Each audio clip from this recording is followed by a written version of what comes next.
The Art of Life by Salama Moussa. Introduction. I wrote this book in light of my observations of Egyptian society, and I approached its subject from several philosophical, psychological, and social perspectives. In our present civilization, we live lives shaped by social customs, directed toward its goals, and trained in its methods. For this reason, we are often swept along as if in a daze, without pausing to question the human values underlying these customs, goals, and methods. There is no doubt that the purpose of life is to live it on its higher level. This means living by the human capacities that elevate us above the capacities of animals. That is, by awareness and reason, not merely by instinct and emotion. The art of life, in the end, is to raise our inherited capacities to the level of what we have acquired from cultural and social heritage. Yet this cultural and social heritage must not mislead us or divert us from life's original values. In the following chapters, I have focused on 3 or 4 matters, each of central importance in the search for the art of life. First, I have emphasized that success must be holistic in life, not confined to profession, marriage, or wealth.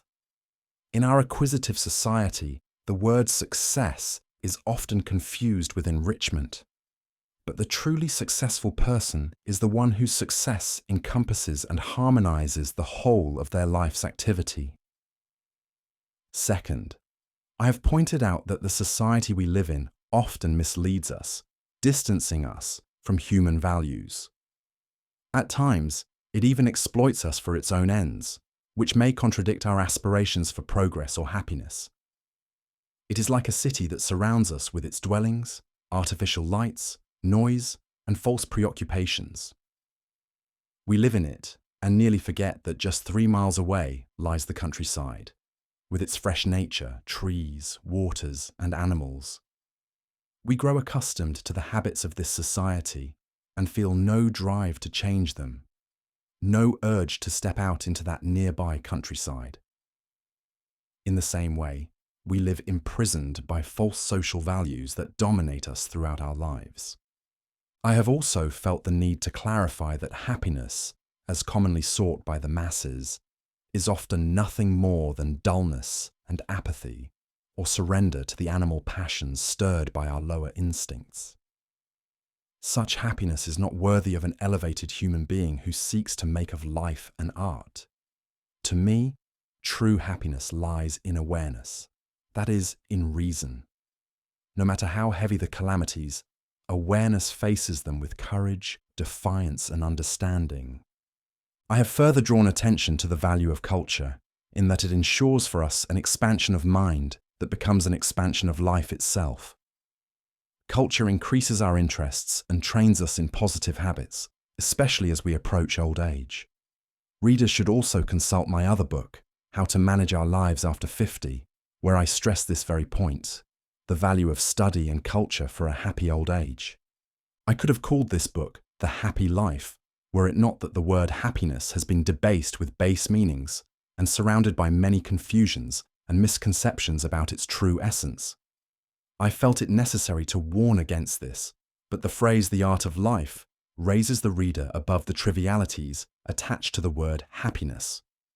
I hope the chapters that follow will offer guidance to readers, whether young or old. Salama Moussa. The art of life. The animal lives on the biological level, eating, drinking, reproducing.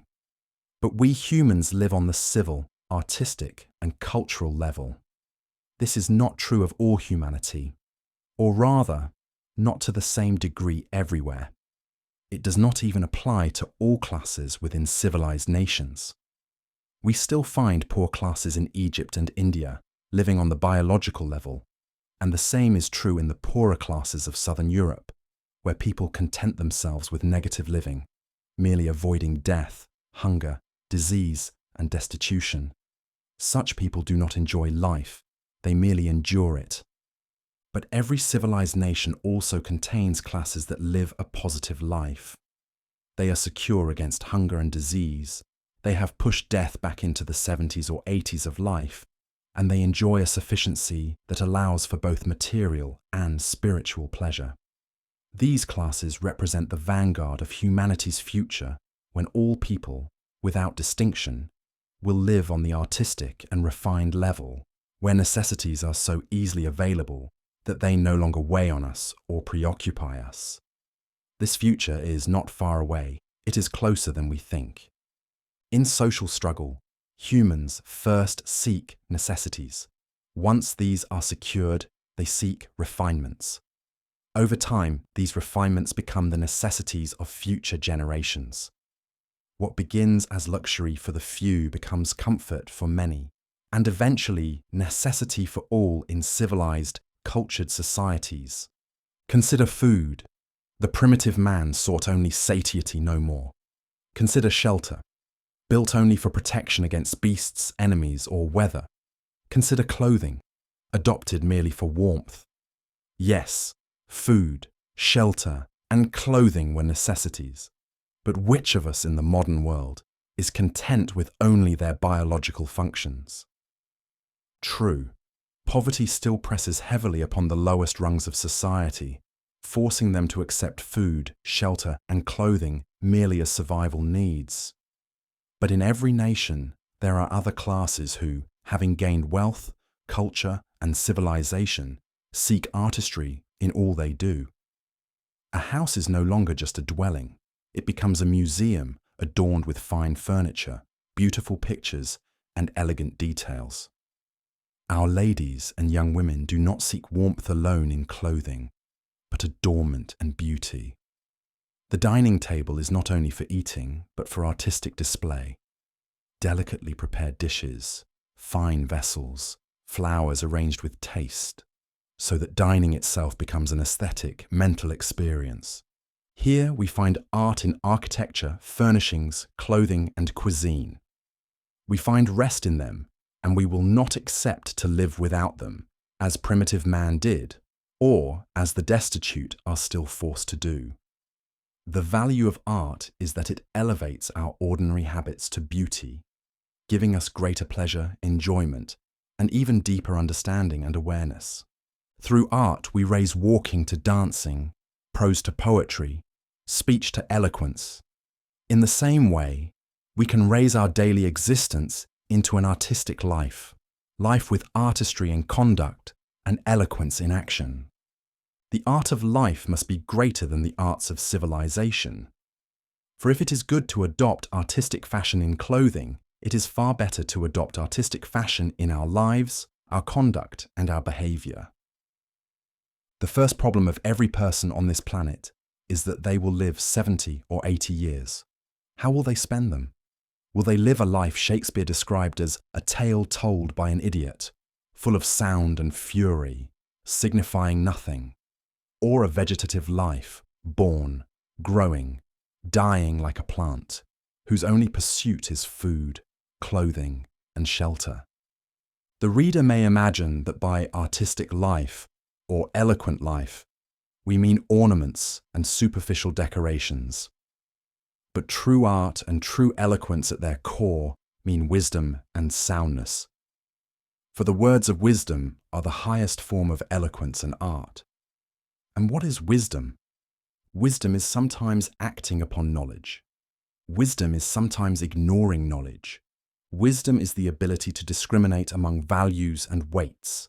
The difference between man and animal is that man is conscious and rational, while the animal is instinctive and driven. We aim at a goal in life, while the animal lives at random. We decide our destiny with our own hands, while the animal is swept along submissively by fate. This may contradict the mechanical logic that derives results from causes, but it accords with the practical logic by which we live in our civilized society.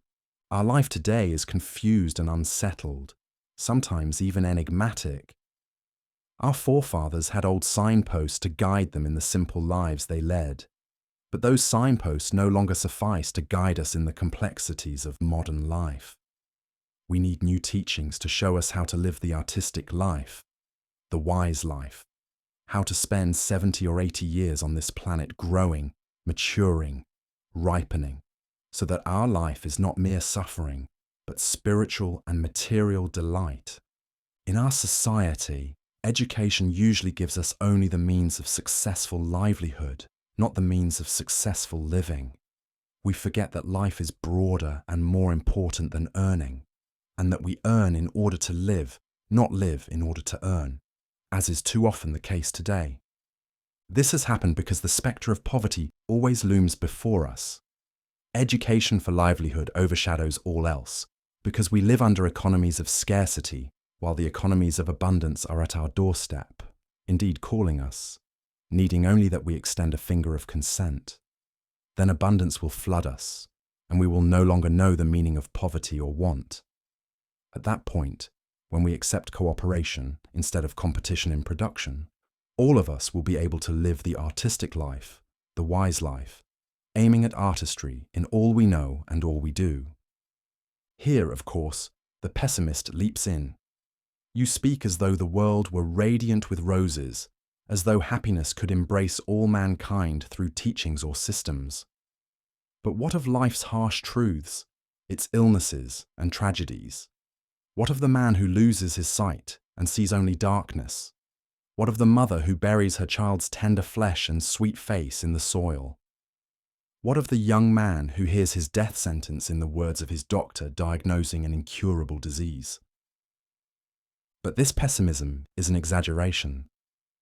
For calamities themselves belong to the art of life and its wisdom.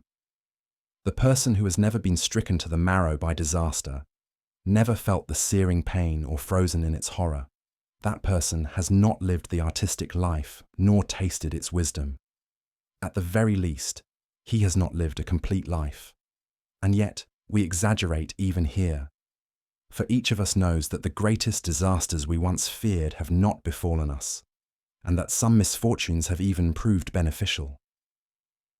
Darwin himself said, "Had I not been so great an invalid, I should not have done so much work as I have accomplished."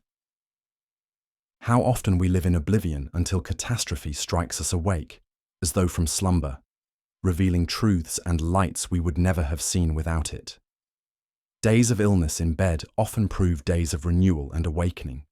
We constantly need to use our intelligence to distinguish between the pleasure of passion and the pleasure of awareness, between fleeting delight and lasting happiness, between inner worth of the self and external worth of possessions, between what we are and what we own. The artistic life is the beautiful life. Despite all definitions of art and beauty, we are still unable to define them with precision. But who among us does not know art and beauty? Some things we know by inner feeling, others by intellectual test. The former are not inferior to the latter, though they belong to a different order. And just as we seek art and beauty in furniture, architecture, and painting, so too, indeed with even greater care and devotion, we must seek beauty in life itself, in graceful personality, quick intelligence, elegant body, lofty morals, spiritual aims, and social relations. Instinct and reason. We are made of instinct and reason. To live an artistic life, a life of wisdom and reflection, we must recognize that each of us is a compound of instinct and reason. Instinct is our inherited past, our biological traditions, the frozen memory of the species. Reason is our new element. It learns, grows, and distinguishes us from animals through understanding. Animals live by instinct, or 99% of their lives are governed by it. Their understanding of the world is subjective and shallow, without objective awareness. But humans, through reason and consciousness, can make their understanding objective and can reach the truths of the world as they really are, or at least come close. Our sciences, literature, culture, and civilization are fruits of reason, not instinct. Consciousness and awareness. Animals live in a state of stupor, guided only by instinct, as if dreaming. Humans, by contrast, live in alertness and wakefulness, thanks to reason and awareness. This awareness makes us act knowing that we are acting, something animals do not possess. It is this awareness that allows us to foresee death, poverty, and disaster even before they arrive. Naturally, this makes us suffer, but our suffering is human. We would not trade it for a life of mere instinct, living in oblivion as animals do. When we educate ourselves or our children, we cultivate this awareness, training in reason and striving to perceive things as they truly are, not merely as our instincts portray them.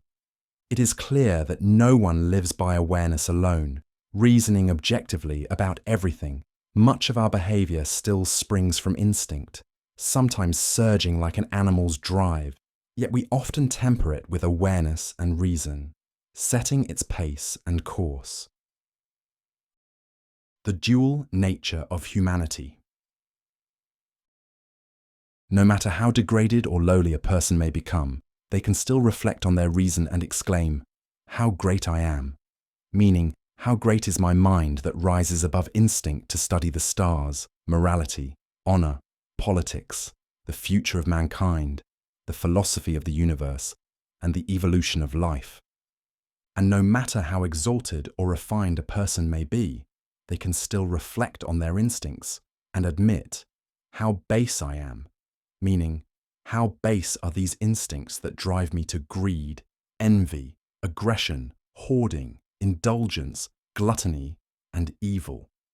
Because humans have recognized the lowness to which instincts can drag them, and have felt the anguish of inner conflict when reason clashes with instinct, many have tried to deny these instincts through asceticism. Thus, monasticism arose in some religions, denying sexual instinct and other drives such as possession, domination, envy, indulgence, etc., as if the goal were to live only by awareness and reason. But this leaning toward pure rationality and denial of instinct is sustainable only by a very few. And even among these few, can we be sure they truly overcame their instincts? Or did these instincts remain hidden in the depths of their souls, waiting to rebel, not only openly against reason, but also in twisted, indirect ways that led them into deviant behavior and harmful conduct? Psychology of instincts. We know from psychology that when instinct flares up, what we call passion, it boils like water in a pot, seeking an outlet.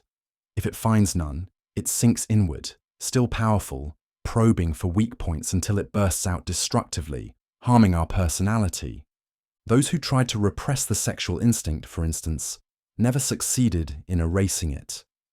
At best, they ended up in various forms of excess, or deceived themselves without realizing it, redirecting their sexual energy into dark, harmful behaviors that damage both society and their own character. The art of life does not demand that we smother passions or crush instincts. We cannot deny our nature. We are instincts and reason. Instead, we must reconcile the two, refine our instincts, shape them to fit the norms of the society we live in, without suppression or denial. Refinement and balance. In most cases, refining instincts means moderation, not overindulging in sexual passion, not going to extremes in ambition, jealousy, envy, or domination. The word instinct itself is ambiguous. We do not know whether its roots are natural or social. But when we reflect on all our social activities, organized by reason, even if rooted in instinct, we find that they trace back to something like a single instinct, the desire for security and reassurance. This desire is fundamental to human nature. It drives us to accumulate money, acquire property and possessions, immerse ourselves in work. It also lies at the root of jealousy, envy, ambition, and greed. We do all these things out of fear, the longing for security. Yet once caught in these habits, we often do not know when to stop. Like the ox tied to the water wheel, circling under compulsion, even when released it refuses to stop, driven by its first momentum. Some, for example, driven by fear, seek reassurance through hoarding wealth. This is fine if they know when to stop, when to be content with enough for security. But rarely do they know this. Even after securing comfort for themselves and their families, they continue gathering wealth until money ceases to be their servant and becomes their master. It enslaves them, drives them harder than their workers, forcing them to arrive at their offices or shops earlier and leave later. Such is the fate of many who suffer because they let instincts rule unchecked, without applying reason to moderate and regulate their activity so they may live an artistic, balanced life. Instincts by nature tend to excess, because nature, ensuring survival, gave us instincts before reason, so that we might outlast the struggle of life among animals. Take the reproductive instinct, for instance. A single man carries in his body enough sperm to fertilize every woman on Earth. The same extravagance appears in all instincts. The animal instinct for domination tempts us to try to conquer the whole planet, an attempt made by Alexander, Tamerlane, Napoleon, Hitler. When we acquire, we imagine we must gather enough to last 1,000 years. The role of reason. The value of reason is that it governs our instincts, driving us toward moderation, but without asceticism or denial. A little restraint may even increase life's enjoyment, like thirst that makes water sweeter. But to persist in total denial is fatal madness. The art of life demands that we live by both reason and instinct, in harmony and reconciliation, but with preference toward reason, for reason is human, while instinct is animal. And the difference between the human and the animal human is that the first relies mostly on awareness and reason, while the second relies mostly on instinct. How to govern our emotions. Emotions are either motive forces or explosive forces. In their first form, they provide us with the energy that drives us to mental or physical activity. Without this motor force, we would not pursue ambition, study, or earning a living.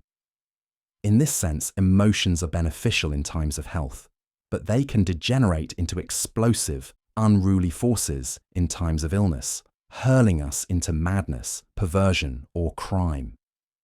In general, emotions are social. That is, we acquire them from society, not from nature. True, there are emotions we inherit naturally, such as sexual desire or hunger.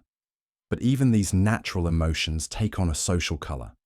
The society we live in, with its methods of livelihood and systems of production, shapes the personal emotions of each of us. If we live in an economic system based on competition, then traits like selfishness, envy, ambition, acquisitiveness, and the desire for superiority become personal emotions that drive us to work and earn. Sometimes these traits degenerate into destructive emotions, such as jealousy, domination, and fear. Different emotions arise if we live in a cooperative society, one without master and servant, rich and poor, hoarder and deprived, as is the case in socialist communities. But since we live in a society founded on competition, all the vices it breeds take emotional form within us. We therefore suffer greatly from selfishness, envy, the desire for superiority, acquisitiveness, and ambition. The economic environment offers limited opportunities. Someone else may seize a chance I do not, and so I grieve at my setback, envy his advancement, and begrudge him his fortune. These emotions torment me, or else drive me to overwork until I die prematurely, whether from hypertension, heart failure, or diabetes. Or I may live on in illness, suffering through these afflictions, weighed down by endless worries, melancholy, and depression, perhaps even driven to suicide.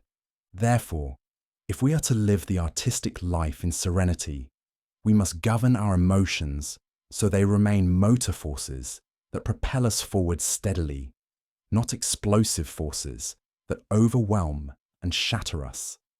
The first step is to recognize, with alert awareness and balanced reason, that we live in a competitive society which pushes us toward harmful directions. We must make economic contentment our guiding light, so that we do not plunge into unattainable ambitions, becoming their slaves, rushing and toiling all our lives as though bound to accumulate wealth and property. This is not the place for a detailed analysis of our various emotions to prove that they all trace back to society. Yet it is enough to note examples: a wife's jealousy of her mother-in-law, or vice versa, a superior's spite towards subordinates, the morbid anxiety for the future, the sacrifice of the present for what lies ahead, fear of poverty, or fear for our children's safety. All these emotions arise from a psychological framework rooted in the economic society in which we live. The most we can offer here are brief suggestions aimed at treating the acquisitive society we live in. That is, treating the individual against the emotional afflictions society implants in him. The real cure lies in changing society itself, from competition to cooperation, from private ownership to public ownership. Emotions do not harm us when the catastrophe is great but singular. We can bear total bankruptcy, the death of a child or parent, a drowning, a fire, or a divorce, because they occur once and end. What we cannot bear are the small, repeated torments.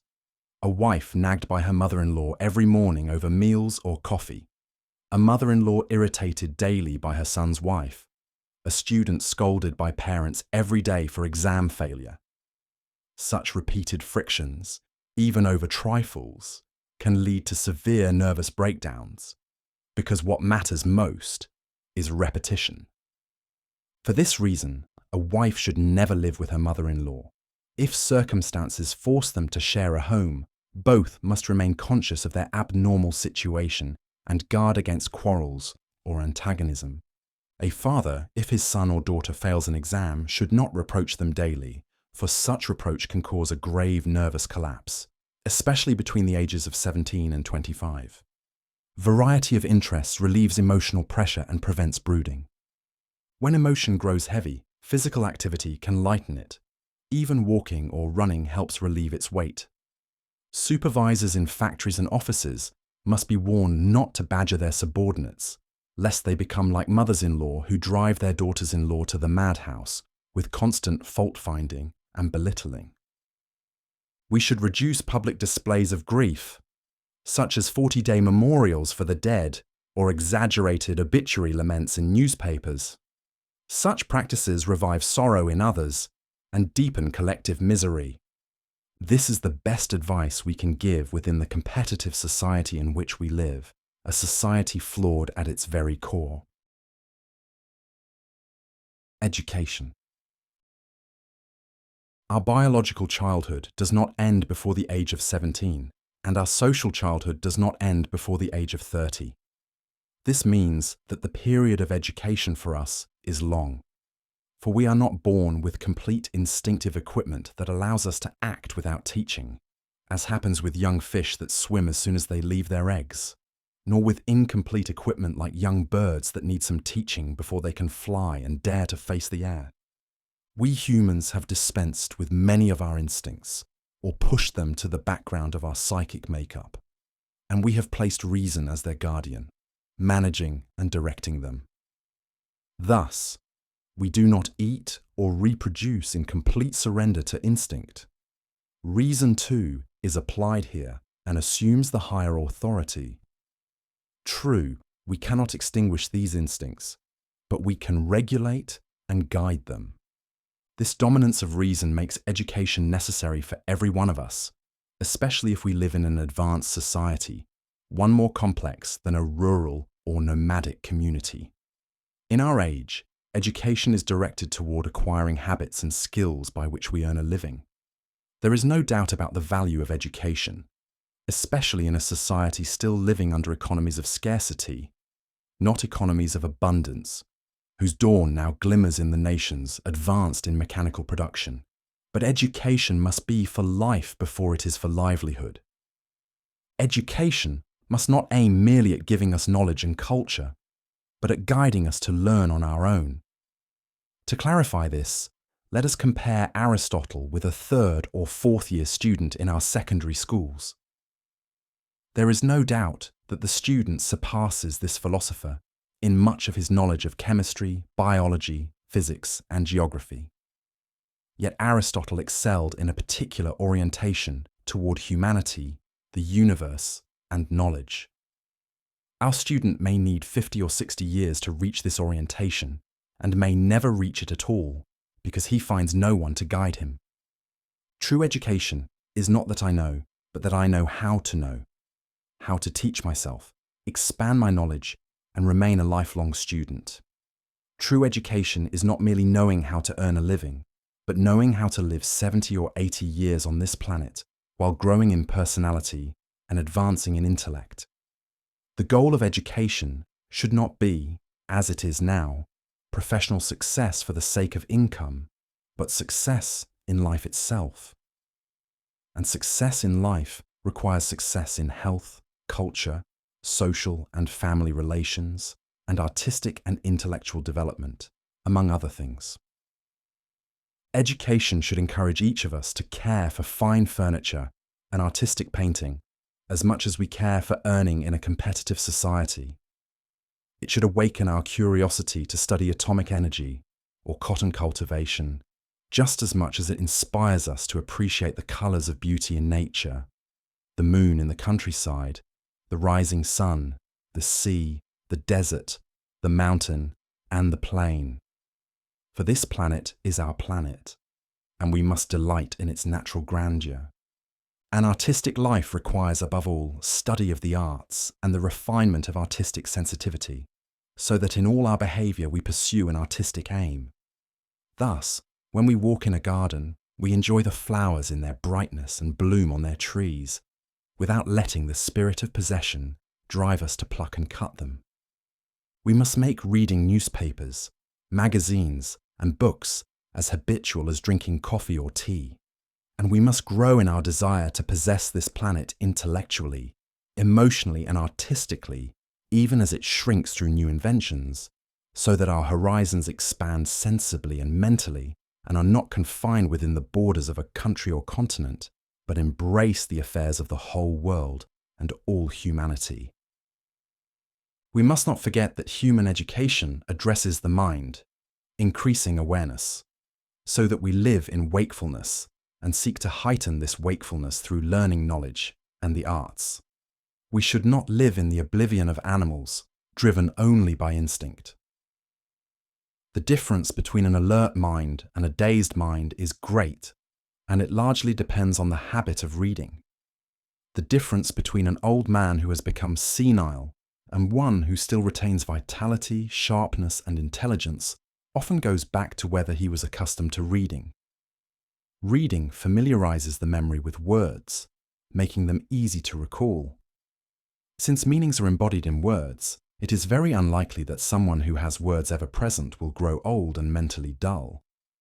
Hence the great value of reading for the health of old age. Just as the body is trained by exercise, the mind is trained by reading, and this training endures into old age. Our education must also be encyclopedic. We must become acquainted with all branches of human knowledge. The atomic bomb itself has instilled in us a sense of this need. True, we must have a focal point, a centre for depth and specialization, but we must radiate outward from this centre into the wide horizons of general knowledge. Each of us must be Socratic, conscious of our ignorance, studying sciences, arts, literature, and philosophies, and remaining so until death, with a book upon his chest, as was said of Al-Jahiz. In the near future, indeed, the very near future, education will shift from training for professions to training for life. Then we will direct ourselves to using our leisure, which increases year by year. Even today, many of us enjoy 4 or 5 hours of leisure each day. At that point, the problem of education will be, how should the young man or woman use this leisure? How can it be employed and enjoyed? This question brings us back to the theme we keep repeating. We must teach people how to live a full life, how to delve deeply into their existence rather than skim its surface or margin. We must teach them that the goal of education is to live, not merely to practice a trade. We must cultivate in them an alert, inquisitive mind that hungers for knowledge, knows where to seek it, and knows how to find it. We must show them that life's ultimate aim is noble, to live with depth and refinement, not simply to work or to earn or to excel. And finally, we say, true education is self-education. No one should despair because he did not receive a university education or because his past circumstances denied him the chance to study. At any time he can begin, drawing up the study program his education requires. He is the best person to devise this program, for he alone knows his needs and his capacities. Human value and social value. We live in civilized society by a moral code that we absorb almost entirely from the family in which we were raised, the street where we passed through the experiences of childhood, our schoolmates and colleagues, and others whom our professional, social, or political lives bring us into contact with. We weigh virtues and vices on the scales of this society and adopt the values it sets for us. Often, however, we adopt corrupt values and false measures because the society we live in is corrupt. Frequently, this corruption is hidden from us, and we are swept along with the current without pause or hesitation. Yet sometimes we do pause and hesitate, and in those moments arise restlessness, questioning, renewal, and then new values and new measures are born. Values and measures are of two kinds, social and human. If society is advanced, its measures are all, or mostly, human. Examples of human values: condemning murder, poverty, disease, and ignorance, preserving health, combating illness, enlightening the mind with knowledge, and distributing wealth in such a way that no one suffers injurious poverty or destructive excess of wealth. Examples of social values: adornment, the acquisition of palaces and estates, pride in banquets, the pomp of weddings or funerals, and such displays. To clarify further, suppose a friend who was the breadwinner of his family dies, leaving behind a wife and several children. The man who is guided by social values will attend the funeral, walk in the procession, attend the prayers, offer condolences to the bereaved family, and then consider his duty fulfilled, perhaps even exaggerating his duty by publishing a notice of mourning in the newspapers. But the man who is guided by human values may neglect all these outward obligations and instead look into the condition of the widow and children. If he finds them in need of money, he donates from his own pocket and gathers support from others to sustain them. He advises the children, provides them with education, and offers the family the economic care they lost with the passing of their provider.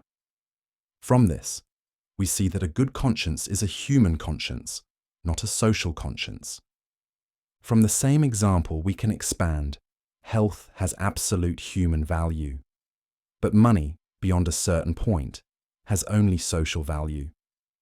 A young man who seeks beauty in a girl is seeking a human value, but if he seeks her wealth, he is seeking a social value. Likewise, marriage itself has human value, but the pomp of the wedding and the bride's trousseau are social values. Too often, social values and measures consume our efforts and health, and even obstruct us from pursuing human values. We may be driven to amass wealth, exhausting ourselves by 50 or 60, because the strain of accumulation exceeded our strength. At the same time, this obsession prevented us from developing our character and enlightening our mind, both human values. Many people are overwhelmed by society's values and measures and never rise above them. Thus, all their concern centers on buying the newest automobile, or they fall into grief and anxiety over losing a business deal. though the gain or loss of £1,000 in their bank account makes little difference to them. This is why the man feverish for success pours out all his vitality in excelling at his profession, yet fails in family or community, not realizing that success must be holistic, embracing family, society, profession, and leisure. Many of today's psychological illnesses are rooted in being driven by these social values while neglecting human ones. The hollow man, of whom the poet T.S. Eliot spoke, is such a man, one drowned by society's values and measures, forgetting the words of the emperor Marcus Aurelius, who said that the greatest thing he longed for in this world was a crust of bread and a piece of cheese eaten under the shade of a tree. The test that separates the two types of value is this. When we ask about a person, do we ask, what is he, or what does he have? If we ask what he is, we are measuring human value. Is he handsome, healthy, educated, honest, faithful, happy? If we ask what he has, we are measuring social value. He owns a house with luxurious furniture, or an estate, or a car, or £10,000 in the bank, or a title such as Pasha, etc. The artistic life requires us to distinguish between values and to give human value the highest place in all our considerations, whether of ourselves or of others. The truly good man is, in the end, the human man, not the social man, the man who goes deep and reaches the roots. When we reflect on the prophets, and likewise the philosophers and writers, we find that all their concern was directed toward transforming society by replacing social values with human values. Renunciation or possession.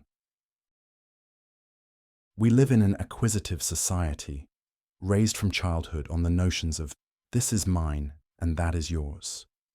One of us is pleased to have more than another. As we grow, our desire for acquisition increases and our drive toward ownership intensifies. Habit becomes emotion, then temperament. We spend our whole lives restless because we have not acquired as much as someone we once knew who had less than us. Among neighbours we compete, watching when one of their daughters appears in a fine dress, or reading of their promotions and raises in the papers. We are filled with envy, because someone we always excelled over, or at least equalled, has risen above us and advanced in circumstances. We seek possession not because we truly need more, but because the acquisitive society we live in has planted these emotions within us. They burden us with personal anxieties that drive us to toil and hardship in order to outdo others in collecting, to keep increasing, and to continue this race throughout life. We even see the elderly, weighed down by age, still troubled and restless over their belongings and estates, living in constant worry and endless calculations. One wonders in such cases, do they own these properties, or do these properties own them? The greatest harm to these people is that personal concerns prevent public concerns. One of them may tell you he has no time to read the newspaper, being consumed by his endless business. Our private burdens have grown so heavy that escape has become a custom. We go on summer retreats not so much to change climate as to flee from these burdens. The change is psychological, not meteorological. If we observe the holidaymakers at Ras El Bar or Alexandria, we see them breaking loose from restraints, trying to connect with nature in simplicity, revealing how weary they were of the costly, cumbersome fashions and possessions of the city. The truth is, when we reflect on our life in a modern society, its expenses, its demands, its ambitions, we find ourselves in a bad state of psychological unrest, driven by illusions of possession as though enslaved. These illusions, in the end, are social conventions with no real human value. They add only burdens and worries. We could do without them. For example, our youth during the last war gave up the tarbouche, and they found nothing but comfort and health when freed from this burden.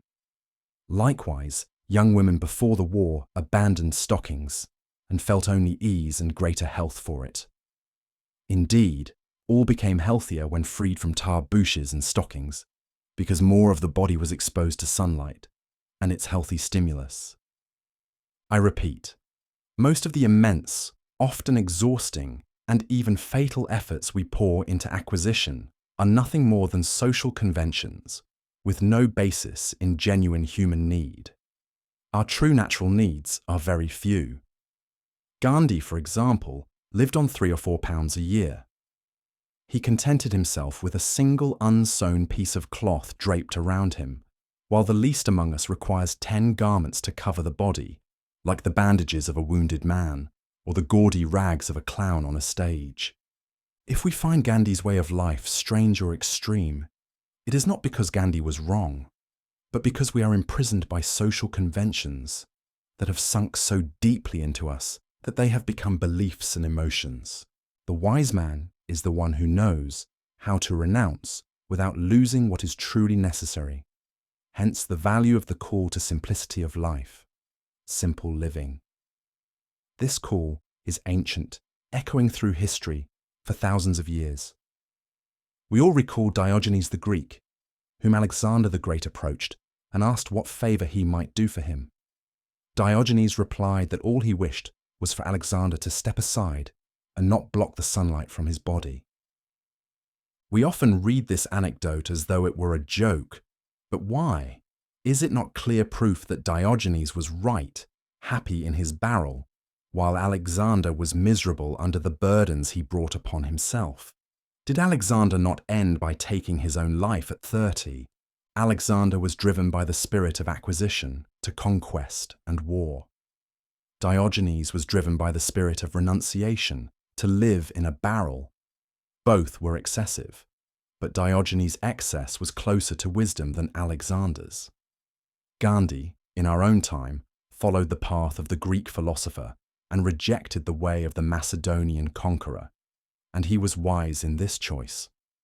Jean-Jacques Rousseau was the first to perceive the heavy costs civilization imposes upon us, even though the civilization of his time was simple compared with ours. Around 1770, he called for the countryside and avoidance of the city. Yet his city then was still a quiet village compared with ours today. No trams, no cars, no radios, none of the anxieties, envy, and defeats of competition that afflict the children of cities now. After him came Thoreau in America, who left the city to live in the woods, Edward Carpenter in England, who went to the countryside, Tolstoy and Gandhi. These were not aberrations. For when we compare our lives with theirs, measured in human values, peace of mind, leisure for contemplation and rest, we find wisdom on their side and madness on ours. They lived by renunciation, while we live by acquisition. They freed themselves, bodies, minds, and consciences, from mountains of duties and burdens under which we stagger, pretending we are happy by them. In truth, we are enslaved to collecting and acquiring, then to adding more and more, until we die of stroke or collapse, exhausted and overworked.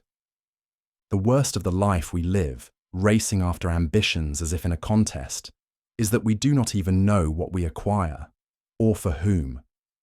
And this running gives us no chance to pause, to reflect, to ask, why all this? Do we live to count, or do we live to live? The purpose of life is life itself. Its purpose is not to be wealthy, or healthy, or learned, or happy. For when we seek wealth, health, knowledge, or happiness, it is only because each of these ultimately leads to the fuller life we desire. For this reason, we must not miss the target. We live for the sake of life itself. If we keep this goal before our minds, we will not go astray. It constantly corrects and straightens our deviations. The greatest deviation, indeed distortion, we fall into is that society influences us with its measures and values, leading us to forget that the goal of life is life. We find that most people, perhaps all of us, end up in mental and emotional habits that, if tested with honesty and intelligence, would be found closer to madness and aberration than to sound reason. The worst of these habits among the middle and wealthy classes is to turn life into calculation.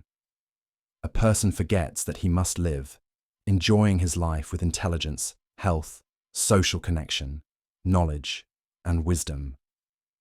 He forgets all this and devotes his time and energy to accounting. How much greater is this year's income than last year's? What can he buy with what he has saved from the surplus? And so on. Sometimes this habit turns into obsession. The mind is consumed by it, activity driven only by it.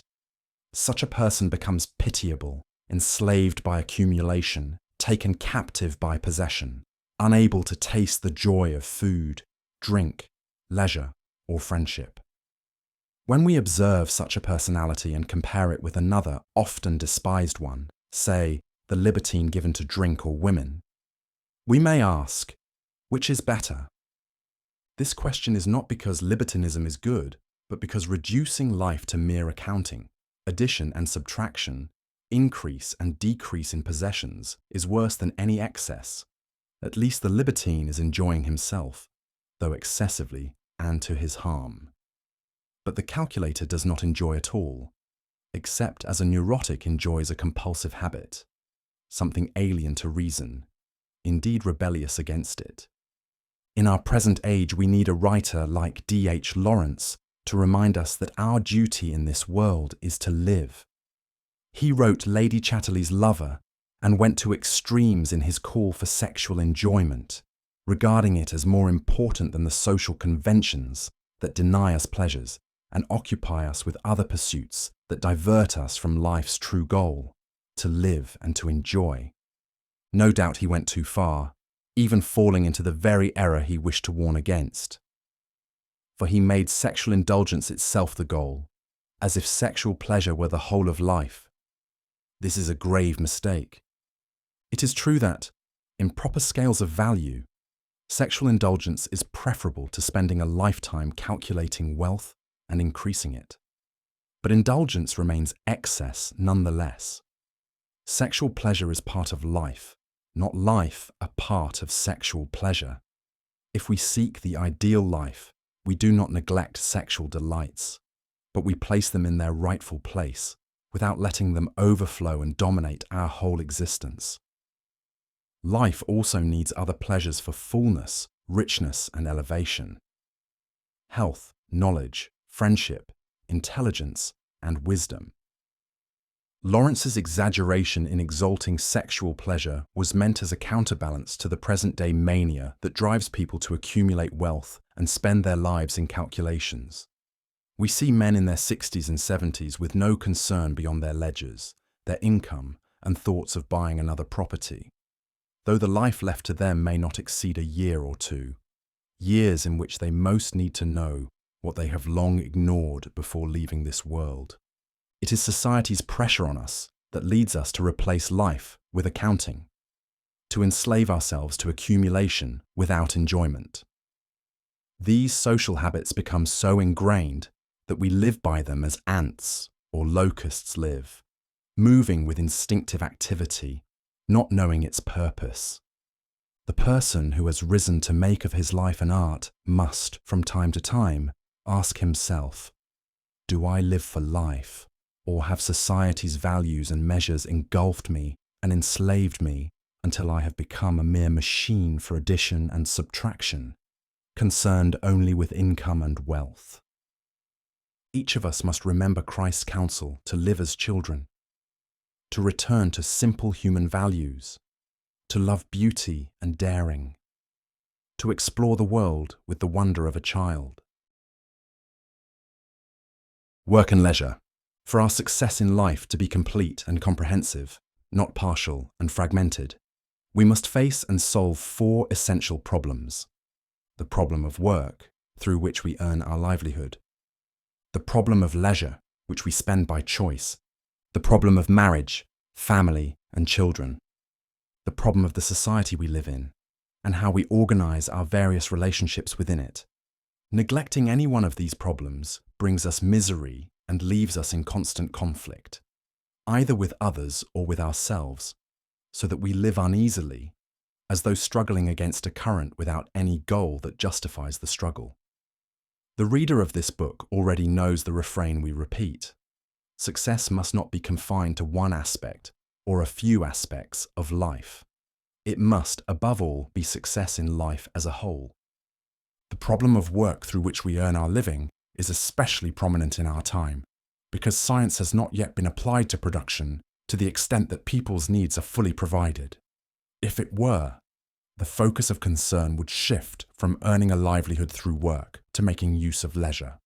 Schools and institutions alike would undergo the same shift. Until we reach this hoped-for condition, we must keep concern with our livelihood at the forefront of our preparation. We must train for it and persevere in understanding its details. The most important matter here is choosing work that suits both our inclinations and our abilities. For most of the misery people suffer in their jobs comes from not having chosen them.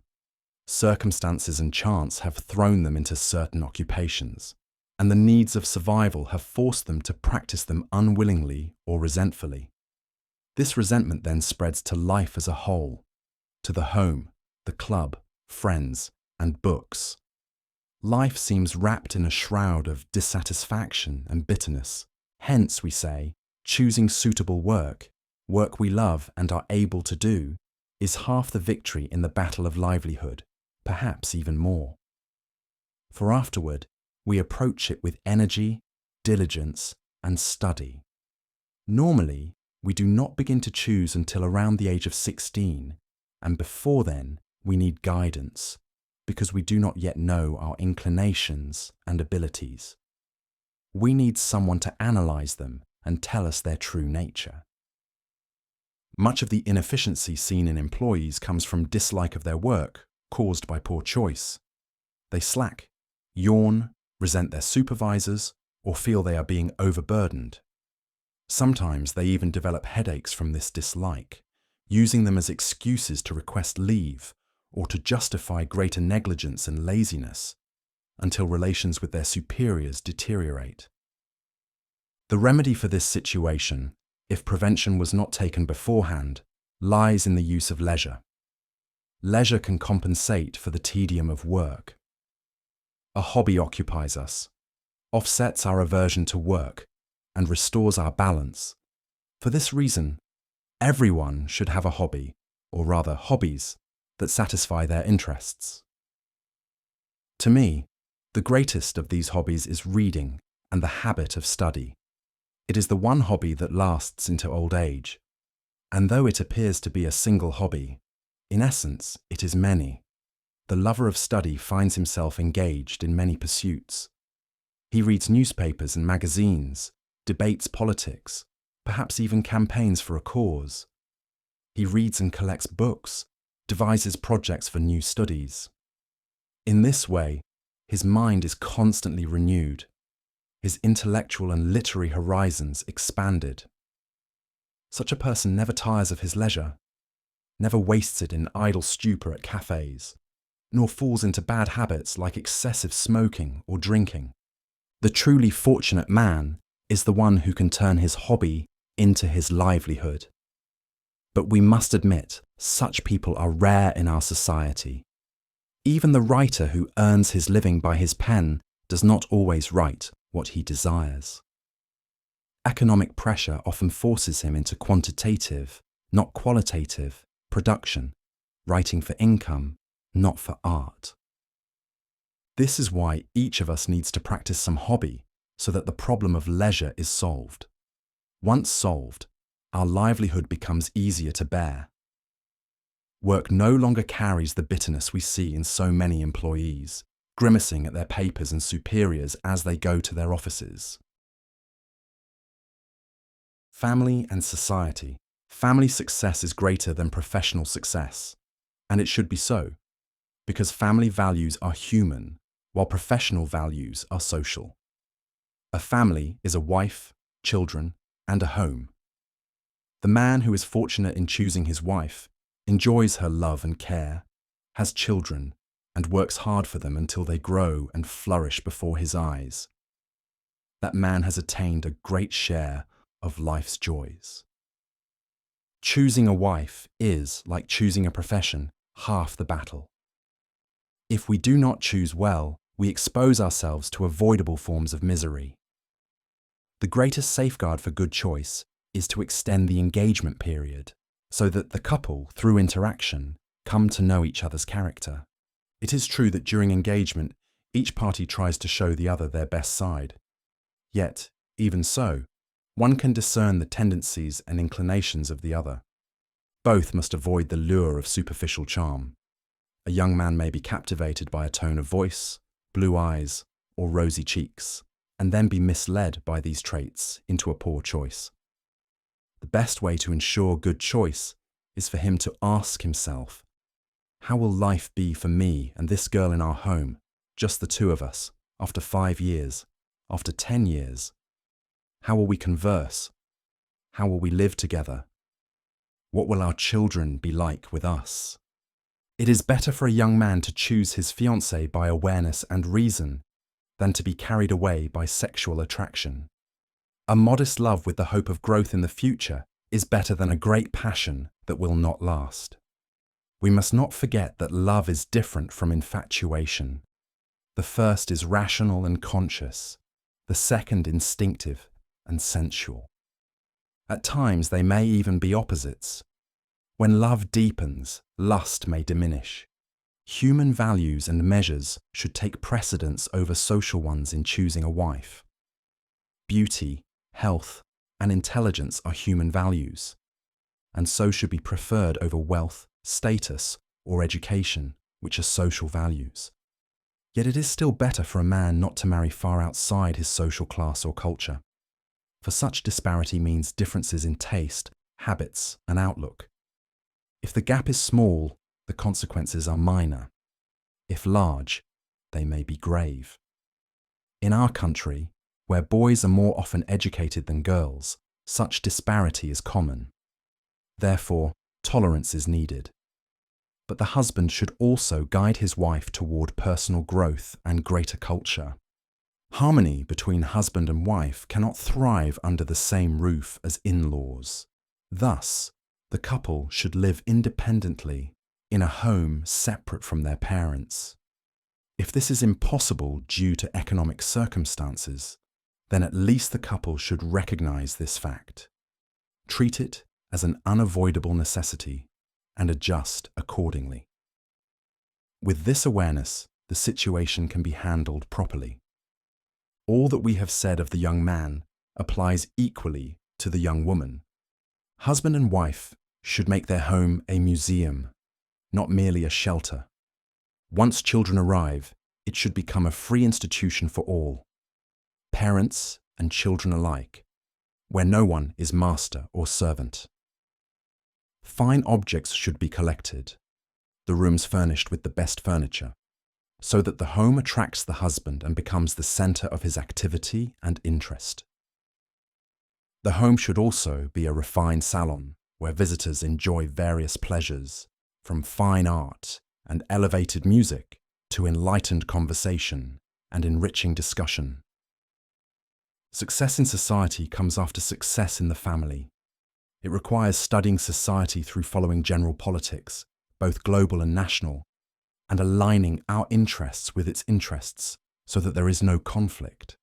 Such conflict reaches its extreme in the criminal, who acts in discord with society and reaches his ends in opposition to social norms. Social success also requires care for friends, attending to them, valuing their friendship, and avoiding neglect. To find a true friend and keep him may be life's most delightful pleasure. Society demands an outgoing temperament, one who enjoys mingling, frequenting clubs, restaurants, theatres, resorts, and visiting others.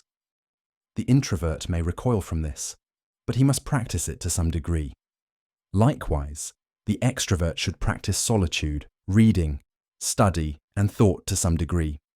In summary, every young man or woman should ask themselves, have I succeeded in solving these 4 problems?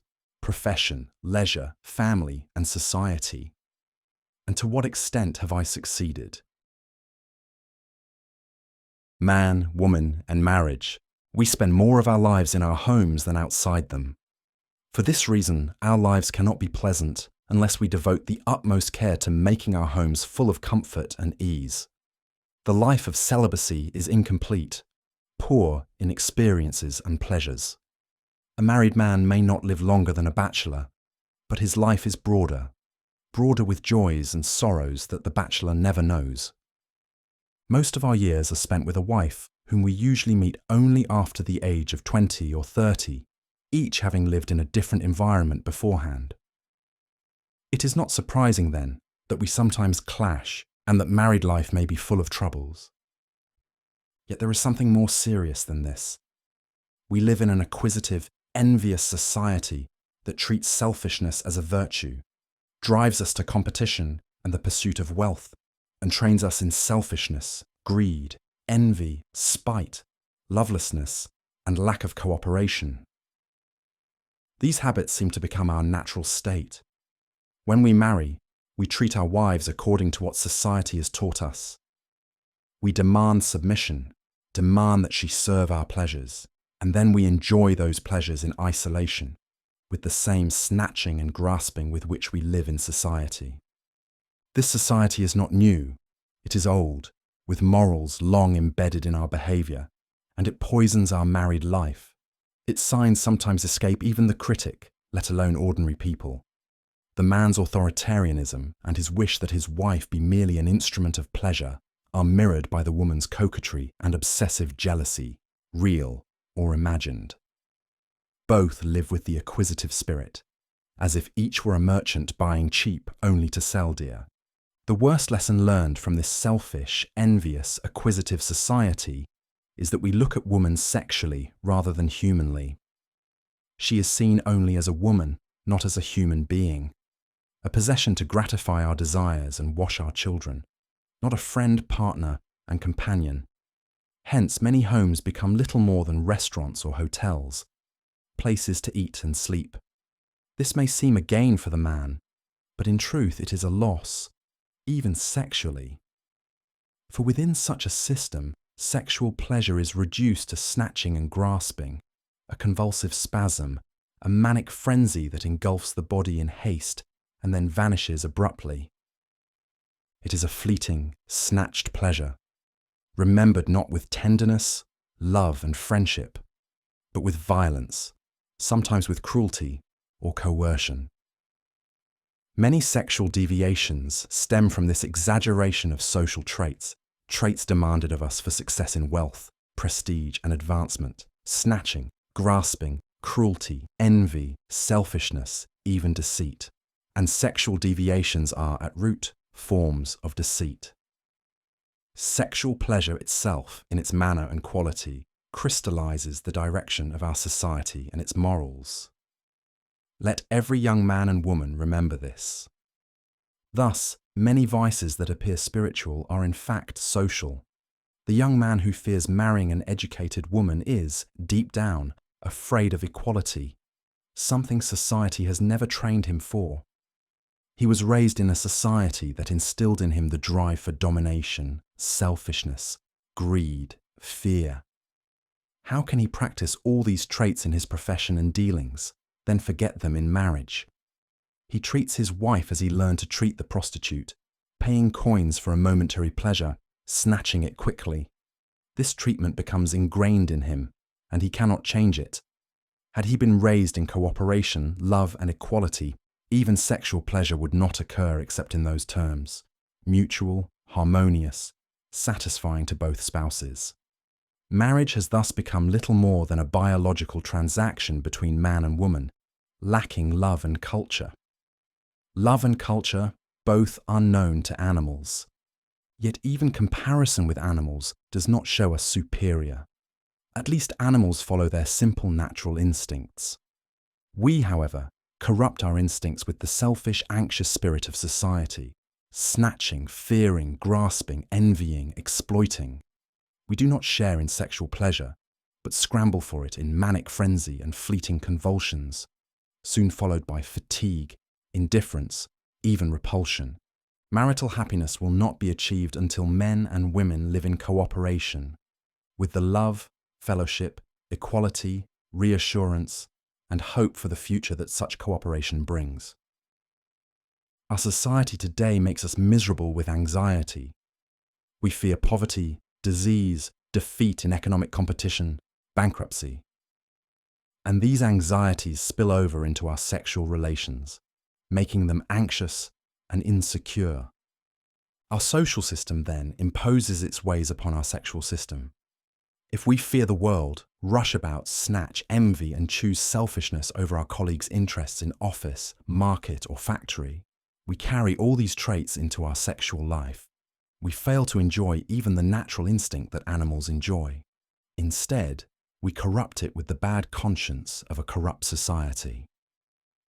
Thus, for marital life to be happy and sexual deviations to disappear, we need a cooperative, egalitarian society built on love, not competition. We need to live in a socialist system where men and women learn from birth to death to mix, cooperate, and be equals, where we are assured of our livelihood and freed from anxieties that drive us to rush and snatch, anxieties in society that lead to anxieties in sex. If this comes to pass, if human nature, which is in truth social nature, is transformed, if men and women are made equal, then reassurance will prevail, the desire for domination will vanish, and marriage will prosper, founded on cooperation, love, and culture. It will no longer be merely instinctive like that of animals, nor miserable under the bad conscience of today's society. And woman will emerge from narrow femininity into the wide realm of humanity. How to befriend our wives. Friendship is necessary for every human being. In friends, we find comfort, companionship, and loyalty, things we need both in hardship and in ease. We usually choose our friends among those who share our opinions, or who are our equals in culture and way of life. It is rare for us to befriend someone with whom we differ in all these respects. We often avoid even close relatives, even siblings, if we find that we are not in harmony with them in way of life, opinion, belief, culture, or social standing. In Egypt, where the general trend still favors educating boys more than girls, there is often no cultural equality between husband and wife, and a wide gap exists between them. As a result, the basis of friendship between them is almost absent. A man may live with his wife for 40 or 50 years. Such life is not easy if there is no friendship to bind them. For this reason, men often turn outward, to the coffee house or the club, where they find friends to replace their wives. In Europe, women are educated almost as men are. Husband and wife are culturally equal, so the wife becomes not just a wife but also a friend. Each longs to see the other, to sit and converse together. They go out together, read the same books, and discuss their contents. Until we reach this state, where boys and girls are equally educated without distinction, husbands, or men preparing for marriage, must raise their wives up to their level in opinion, knowledge, and culture. This is not as difficult as one might imagine. The engineer, for example, need not teach his wife the details of mechanics or chemistry. The lawyer need not explain Roman law to her. The doctor need not teach her physiology. Such details are not necessary, though there are husbands who have shared even these specialized fields with their wives. What we need for friendship with our wives is simply to speak with them about our professional affairs, to spark their curiosity, to awaken their desire to learn about our work. Better and easier still is to make newspapers, magazines, and books part of the home's furnishings, selected carefully, bought thoughtfully, and read together. In this way, the couple draw mentally closer, sharing principles in opinion and belief. Some might say, talking politics or reading the newspaper is not the whole of cultural equality that leads to friendship. But is that really true? Is not politics everything in our times? Does it not dominate our conversations and occupy our concerns? And in our age, To talk politics is also to talk science, sociology, and economics. The atomic bomb, inflation, colonialism, and partition in India, the burning of crops in America, the price of oil and air travel, workers' strikes, all of these are now politics. When a wife, who may not have received much education before marriage, begins reading the newspaper with her husband and finds in him the interpreter who explains the meaning, it will not be many years before she stands almost his equal in knowledge, judgment, and awareness. Then she will enjoy his friendship as he enjoys hers. I know two men, different in profession and way of life, who married two sisters with equal and limited primary education. One husband made his wife his partner in reading newspapers and magazines, the other did not. 15 years have now passed. What is the result? The first wife reads and discusses. She is her husband's friend. When he sits with her, their talk rises above gossip to the positions of Truman and Wallace, the waft stance on the treaty, Russia and the atomic bomb, the difference between Labour and Conservative parties, and so on. The other wife has forgotten reading altogether, and her husband abandoned her for the coffee house, reproaching her for her ignorance. Surely in the future schools will spare us this effort, raising wives to the same level as husbands by eliminating educational inequalities between the sexes. But for now, each husband must take care to educate his wife, awaken her interest and stir her mind. The best temporary means for this are newspapers and magazines, and the effort a husband makes in this regard is not wasted. It is enough that through it he wins his wife's friendship, the friendship that opens for him the wide horizons of marital happiness and domestic joy. Our present segregated society, we enjoy fewer pleasures than Europeans, for they face life with more frankness than we do. By comparison, we equivocate and conceal, as though tainted by an accusation we fear might be exposed. Our men live apart from women, with their own society and their own amusements. If there is a relationship between the sexes, it is not one of companionship, fellowship, or social camaraderie as in civilized nations, but rather a primitive biological relation, which may at times rise to a narrow domestic companionship. But how small and limited it is. All this is because we live in a segregated society, men apart from women. The consequences of this segregation are immeasurable. Marital companionship, which is an essential condition of a happy life between husband and wife, is not a miracle that appears suddenly after the wedding. Companionship requires practice, but our young men and women are denied it, since we forbid mingling before marriage. Thus each remains withdrawn, with a separate mentality and distinct psychological sensitivities, as if each came from another planet. They meet after marriage as strangers, requiring new effort to reconcile themselves to a shared life. Europeans mix freely. Boys and girls study together in the same schools, sometimes even through secondary school. In universities, education is always co-educational, and there is continuous mingling in social visits. Young men and women grow up with knowledge of one another. When they enter marriage, they enter with light and guidance, not, as with us, as though stepping onto unknown land. Banning the mingling of boys and girls produces psychological ailments well known to those who study this subject. Segregation pushes the adolescent into surrender to unchecked imagination, which reality never restrains or grounds. He leaps from fantasy to fantasy, strays ever farther until he finds himself in a mental wilderness where sexual deviations take root, deviations that may burden him for life, sometimes persisting even after marriage. Men, from birth to death, need contact with the opposite sex. The least that can be said in justification is that it is the natural state, and no social system should contradict it. The young man who mixes with women not only keeps his instincts healthy and free from deviation, but also refines his personality. In order to win admiration and tenderness from women, he pays attention to his clothing, his language, his health. He tries to appear at his best. For the same reason, he sharpens his mind and cultivates his senses. By psychological insight, we can distinguish the isolated young man who has never refined his character, his senses, or his mind through such contact.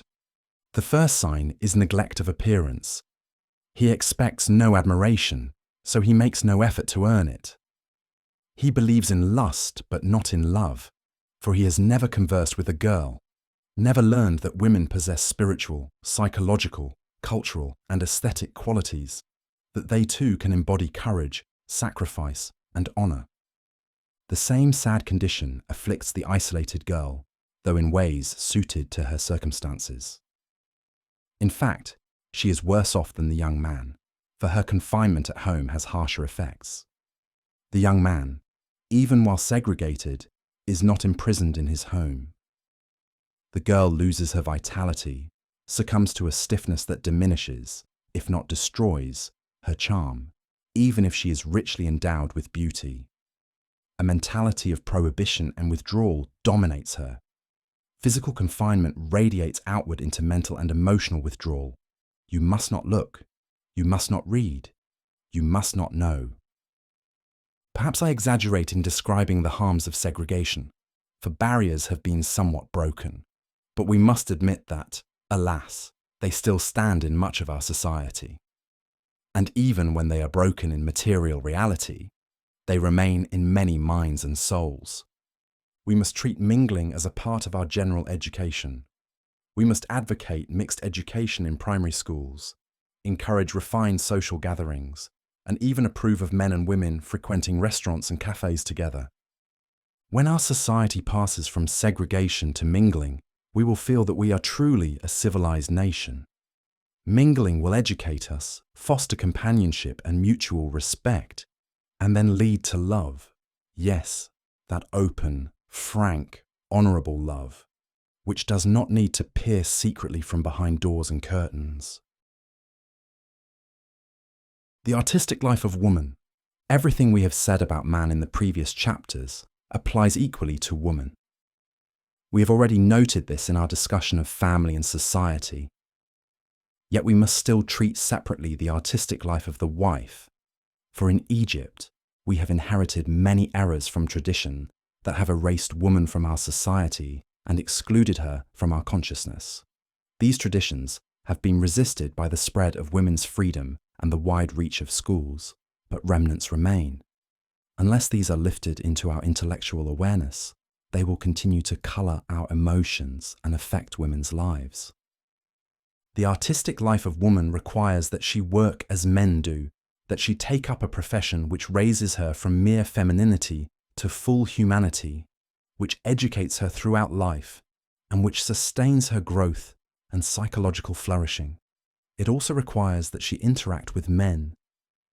We men cannot imagine ourselves cut off from society and deprived of work, for we know that in such a state we would sink into a despair from which we could not rise. Profession and society educate us. They are among the greatest forces driving our intellectual, psychological, and even physical advancement. A brief comparison makes the point clear. Take a woman confined to the home, deprived of society, and compare her with another who has worked in a profession and mingled in society for 10 years. The difference between them is vast. The first loses many of life's values. The second preserves them.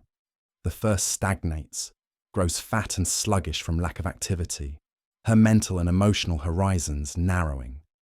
The second remains active, keeps her slimness and muscle tone, and broadens her intellectual and emotional outlook.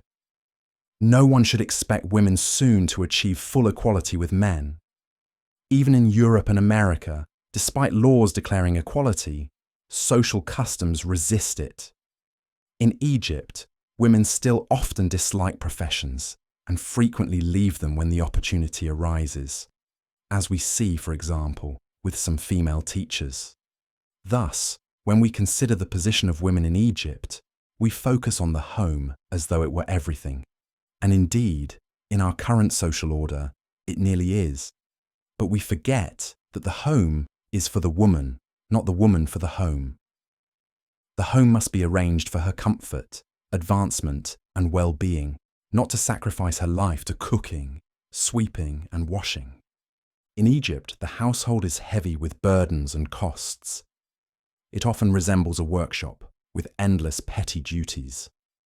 The kitchen and the washroom are still two small workshops, their labour continuing all day and sometimes into the night. The housewife is compelled to supervise them, if not to work in them herself. In either case, she gives up the time and leisure she might have devoted to cultivating her personality through study, social contact, and fruitful use of her free hours. Here, Egyptian women can learn from European women's practices. The European wife sets aside a day or two to go out with her husband and children, dining at restaurants. She also reserves a day or two each week for eating canned foods, thus sparing herself cooking. Eating out allows for social contact. Stocking the pantry with an abundance of canned goods frees time that the housewife can devote to intellectual cultivation or other enjoyment. Thus, many restaurants in Europe have risen to such refinement that one may say they are not simply places to provide food. None lacks a musical ensemble. In their table arrangements, choice of cutlery, decorated walls, and elegant cookery, they reach the highest standards. Dining in them is not merely about filling the stomach, but also an aesthetic and artistic delight. The wife often returns from such an outing with valuable lessons in cooking, table arrangement, or other refinements, besides the social benefit of meeting friends or hearing music. Canned foods in Europe and America are so various and abundant as to be unimaginable in Egypt, where we rely almost exclusively on sardines. They preserve every kind of meat, vegetable, and fish. A housewife can prepare an entire day's meals without cooking at all. Even corn on the cob comes canned. In addition, poultry is sold already cleaned, so there is no need for the household mess of slaughter and plucking. As in our homes where chickens are bought live, and kitchens are turned into refuse piles of feathers and entrails. If we wish to ease the lives of Egyptian women so that they may find the free time they need to cultivate their personalities, enlighten their minds, and broaden their horizons, then we must help them by encouraging restaurant dining, relying more on canned foods, sending laundry to laundries, and sending ironing to professional pressers. In this way, the heavy burdens of the home, which now overwhelm thousands of middle-class women, will be lightened. Of course, we must not forget the problem of too many children, the excess of reproduction that exhausts mothers, consuming all their strength until nothing is left for any other work. Means of birth control are now available and safe. There is no excuse for neglect will rebound on the parents themselves. They will be unable to provide health and education for their children or even for themselves, for they too need health and culture. Thus we say, the artistic life of woman, if she does not work independently as a doctor, teacher, nurse, or merchant, requires two things: economizing in housework and limiting the number of children. Habits. We live by habits. Habits of work. Habits of thought. Each of us has his own personal habits, good or bad, in walking, speaking, eating, and thinking. That is, each adopts a style or set of styles in all he does, and these stick with him throughout his life. Wellington used to say of habit that it is not a second nature, as the common saying goes, but rather something 10 times stronger than nature. Habits of thought are no less significant than habits of work. People differ in their optimism or pessimism toward life's events because of mental habits they have acquired and cannot abandon. We all know that young man who is given to sarcasm or jesting, wearing on our nerves with his belittling of everything we do, or filling us with joy with his jokes and witticisms. There is also the man who has grown so accustomed to solemnity that he almost does not know how to laugh. Others have formed habits of constant criticism or even antagonism. They are always in opposition, always contradicting. And there is the habitual quarrelsome man with whom conversation is difficult, for we expect reproach from him at every moment, often when we deserve none. All these traits are mental habits usually formed in childhood, then fixed for life. But just as bad habits become fixed, so do good ones. Therefore, each of us, in order to live with mental and physical economy, and in harmony with his social or material environment, must acquire good habits. Habits of healthy eating, steady study, productive work, ennobling recreation, and social relations free of malice. The special advantage of habits, beyond their permanence and adhesion to us, is that they make difficult tasks easy and even pleasing to the soul. It is true that our general habits, which stir our instincts and stimulate our minds, come to us naturally, some in childhood, others later. But this does not mean we are incapable of deliberately forming good habits. We can create them by our will, with full awareness of their benefit and necessity. The aim in forming a habit is to economize our effort so that we can accomplish more work than before while consuming less energy. The wise man does not let himself drift through life as though driven by chance and circumstance.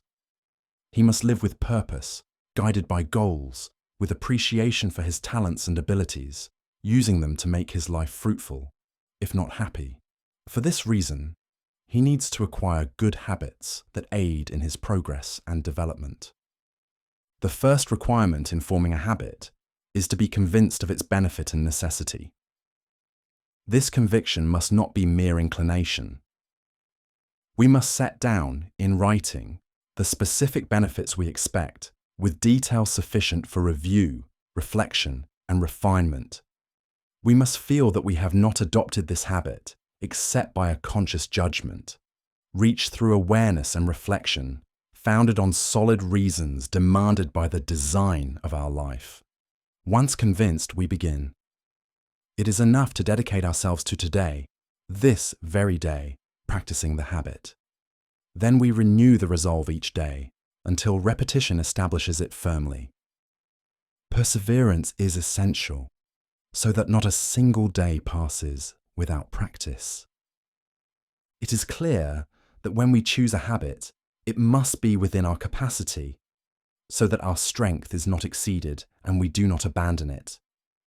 For example, suppose a man reaches the age of 30 and finds himself deficient in study, while his peers have advanced, gained positions, earned wealth, and achieved aspirations, denied him through his neglect of study.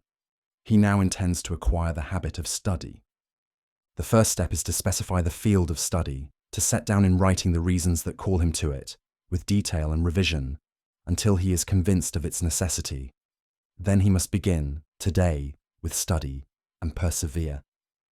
Perseverance means continuity, without break. He will need encouragement. If he does not find it from his friends, he must record his own progress day by day. This record will show him the steps he has taken toward his goal, giving him greater zeal, energy, and eagerness. We mentioned study as one habit that young people should acquire, but good habits are many. We need habits of physical exercise, of speaking kindly, of moderation in food, with the refinement required by civilization, and many others. Each may seem small when considered alone, but becomes great when seen as a repeated habit. It may be easy to address someone once with elegant and courteous words if we force ourselves. But to do so with everyone always and with spontaneity, that is difficult, and that is the value of habit. Much success is often due to such habits. Breaking bad habits. Habit is like fire, either a good servant or a destructive master. Too often, habits gain control over us, enslaving us so that we perform them unwillingly, keenly aware of how they drain our energy and vitality. Many of our bad habits stem from our parents' neglect in raising us, when they accustomed us to indulgence and dependence, or to fear and hesitation, or even to dislike certain foods. I know a man who reached 60 without ever tasting cheese. His aversion to this precious protein dated back to his childhood, when his parents neglected to accustom him to it. He lost much in both health and wealth because of this deprivation. I also know people in their 40s or 50s whose manner of eating repels us by the way they chew and swallow, a habit formed in childhood and never corrected. Our inclinations and tendencies themselves are habits, latent within us, guiding us towards seriousness or frivolity, pessimism or optimism, boldness or timidity. These mental habits differ little from our physical habits, like washing our face, walking in the street, or greeting a friend. They direct our behavior and conduct. Of course, there are particularly dangerous habits: smoking, drinking, even drugs and perverse lusts. These we do not treat here, for they often require psychoanalysis to uncover the crises and tensions that drove a person to such habits in flight from painful reality. Smoking may be the least harmful, requiring no deep analysis. Most youths fall into it with a naive desire to affirm their masculinity. Yet continued addiction to smoking indicates an inner tension that does demand analysis. In breaking a habit, as in forming one, conviction is essential, and conviction requires clarifying the elements, as if defending an accused by laying out evidence for his innocence. The conviction must rest on solid reasons. Once achieved, we proceed to action, and it is enough to commit for a single day. The smoker who wishes to quit must set down in writing the reasons for quitting. Then he should resolve to abstain for just one day. If he succeeds, he should record this victory in writing, then renew the resolve for another day. With each passing day, the habit weakens and its grip slackens around our neck. The smoker must also enlist his environment. Avoid the street where he usually buys cigarettes, carry no supply with him, and so on. Perseverance is vital. Not a single relapse must be allowed, for even one day's lapse may undo or erase all the days of abstinence that came before. If a young man finds himself still unable to quit a bad habit, then he must turn to psychoanalysis to reach the fixed roots in his subconscious, expose them and dispel them. Only then does quitting become easier, for habit creates a craving in the soul, and suppressing it can be unbearable. We have often seen the effects of such suppression in the alcoholic who misses his drink. He fidgets, perhaps trembles or sweats or grows angry. This is from suppressing his craving for only an hour or two. How much harder to suppress it forever. The addict should therefore adopt another habit close to or suitable as a substitute for the one he has broken. Coffee instead of cigarettes, sports instead of gambling, food before the hour of drinking so that the stomach is full and alcohol becomes less palatable. If these measures do not succeed, then, as we said, he must turn to psychoanalysis. If this is not possible, he may rely on what is called aversion therapy. For example, the alcoholic may be given an emetic injection before drinking, then allowed to drink as much as he wishes. After 2 or 3 cups, he will be overtaken by nausea and vomiting. Thereafter, whenever he thinks of drinking, the memory of that nausea will arise and make him loathe it. This is what a mother does when weaning her infant. She smears her breast with a bitter liquid, and the child rejects it, associating bitterness with the breast. But both bitterness at the breast and nausea after drink are negative measures, deterrents and punishments. What is also needed is a positive alternative, something attractive and enticing. For the mother, this is the offering of pleasant food to the child. Likewise, the drunkard should be offered something of psychological value and joy to replace the drink. Each person's circumstances will dictate the therapy.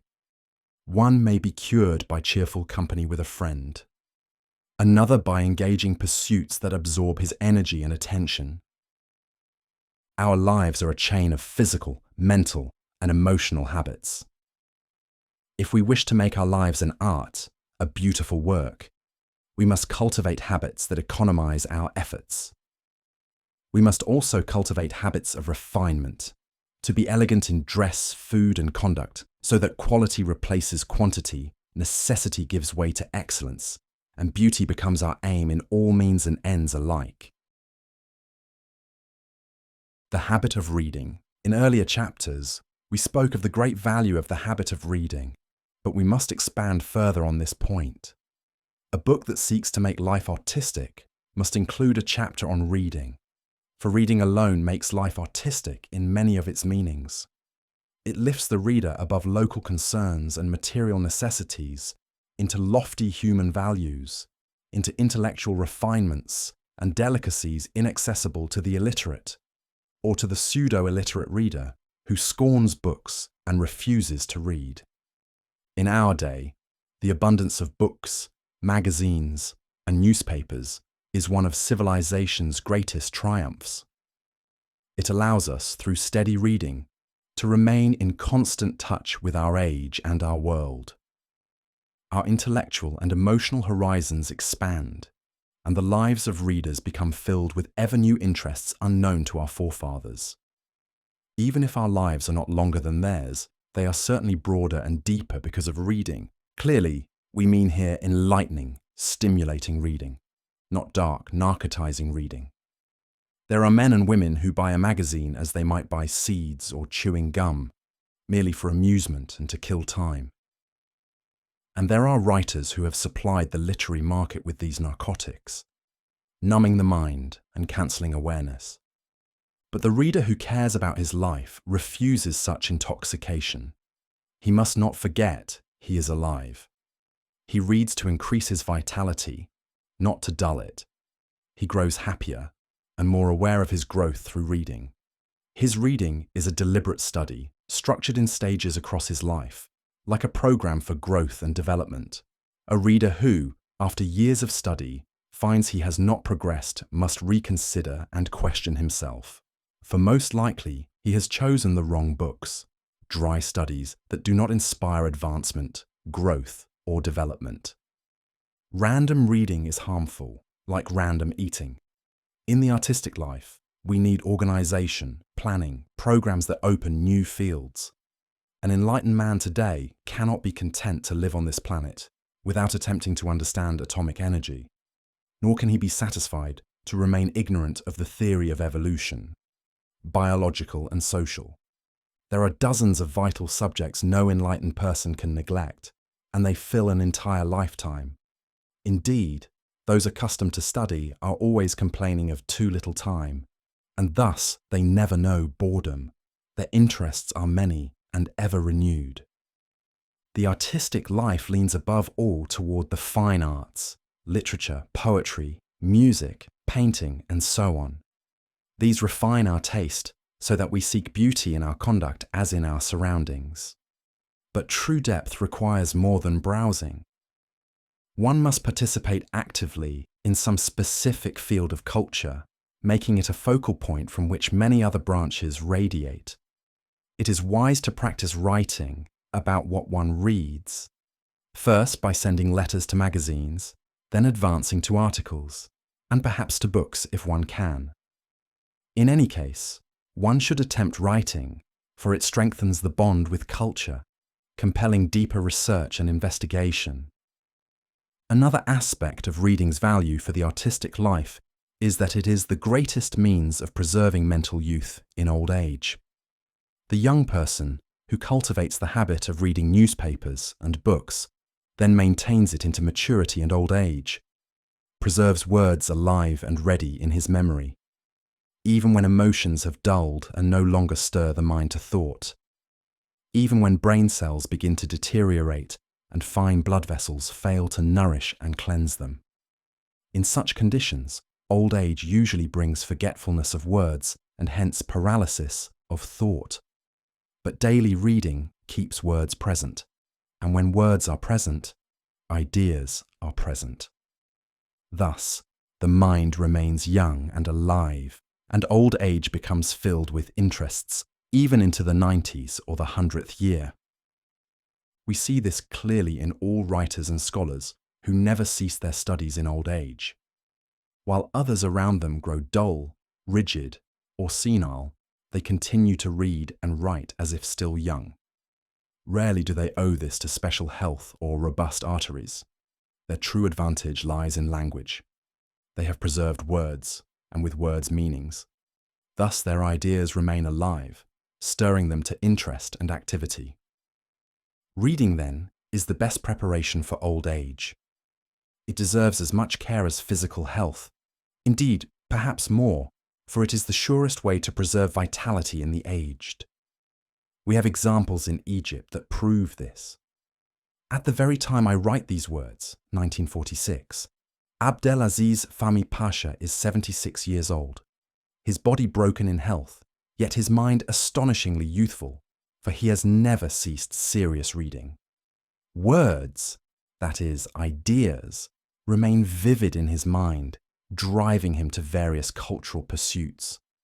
I visited him 2 months ago and found him translating a book on Roman law into Arabic, reading it with enthusiasm, reviewing it critically, and revising as he went. Thus we are right in saying, the health of the mind in old age is more important than the health of the body, and daily reading is the best path to mental health. We could name dozens of elderly people who preserved the youth of their minds through reading. But we would prefer to use the word study instead of reading, for we mean seriousness and order, programs for intellectual expansion, not mere reading for amusement, like eating seeds or chewing gum. The civilized home of our age is one that recognizes its finest furniture is its books, for books are the nourishment of our souls and minds, which deserve more care than our stomachs. Strange, then, that some consider themselves to be enjoying life because they eat the richest food and wear the finest clothes, unaware that true human joys surpass these biological needs and lie in access to the great human heritage. The works of Plato, the hymns of Akhenaten, the philosophy of Buddha, the sacred scriptures, the histories of religions and lives of saints, the truths of science and the evolutions of nations, and so much more. What piece of household furniture among millionaires can compare to a mind furnished with experiences, theories, and ideas that project the history of the future as well as the past? Human values always rank above social values. Wealth, prestige, money, luxurious homes and lifestyles cannot be compared with a mind rich in culture, trained in thought, awake with a universal consciousness. The young man who neglects the habit of study, who begrudges the cost of books and magazines, preferring instead fine upholstery or hoarded money, is in fact cheating himself, the very one most deserving of his spending, indeed of his extravagance in spending. The home is a museum. The home is one of the most intimate possessions we have.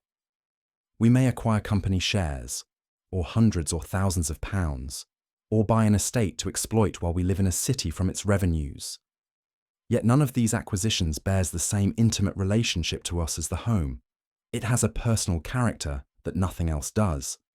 We spend most of our day there, all of our night. We live with our children and spouse there, and we find rest there after the day's toil. We also imprint our personality upon it, for we choose its furniture and refine its arrangement. Hence, the longing we feel after being away from it for a few weeks or months, even if our absence was spent at a summer or winter resort, for rest and recreation. For some, the home is nothing more than shelter or a dining place, and so they hasten to leave it for the cafe, the club, or the tavern, where they find their pleasures with friends or in drink. But such people are usually not in sound psychological health. Their flight from home often symbolizes repressed troubles, a poor marriage, economic or professional worries, and the like. Their escape has a symbolic meaning, easily explained by psychoanalysis. The word house in Arabic derives from the verb bata, to spend the night, showing its original necessity.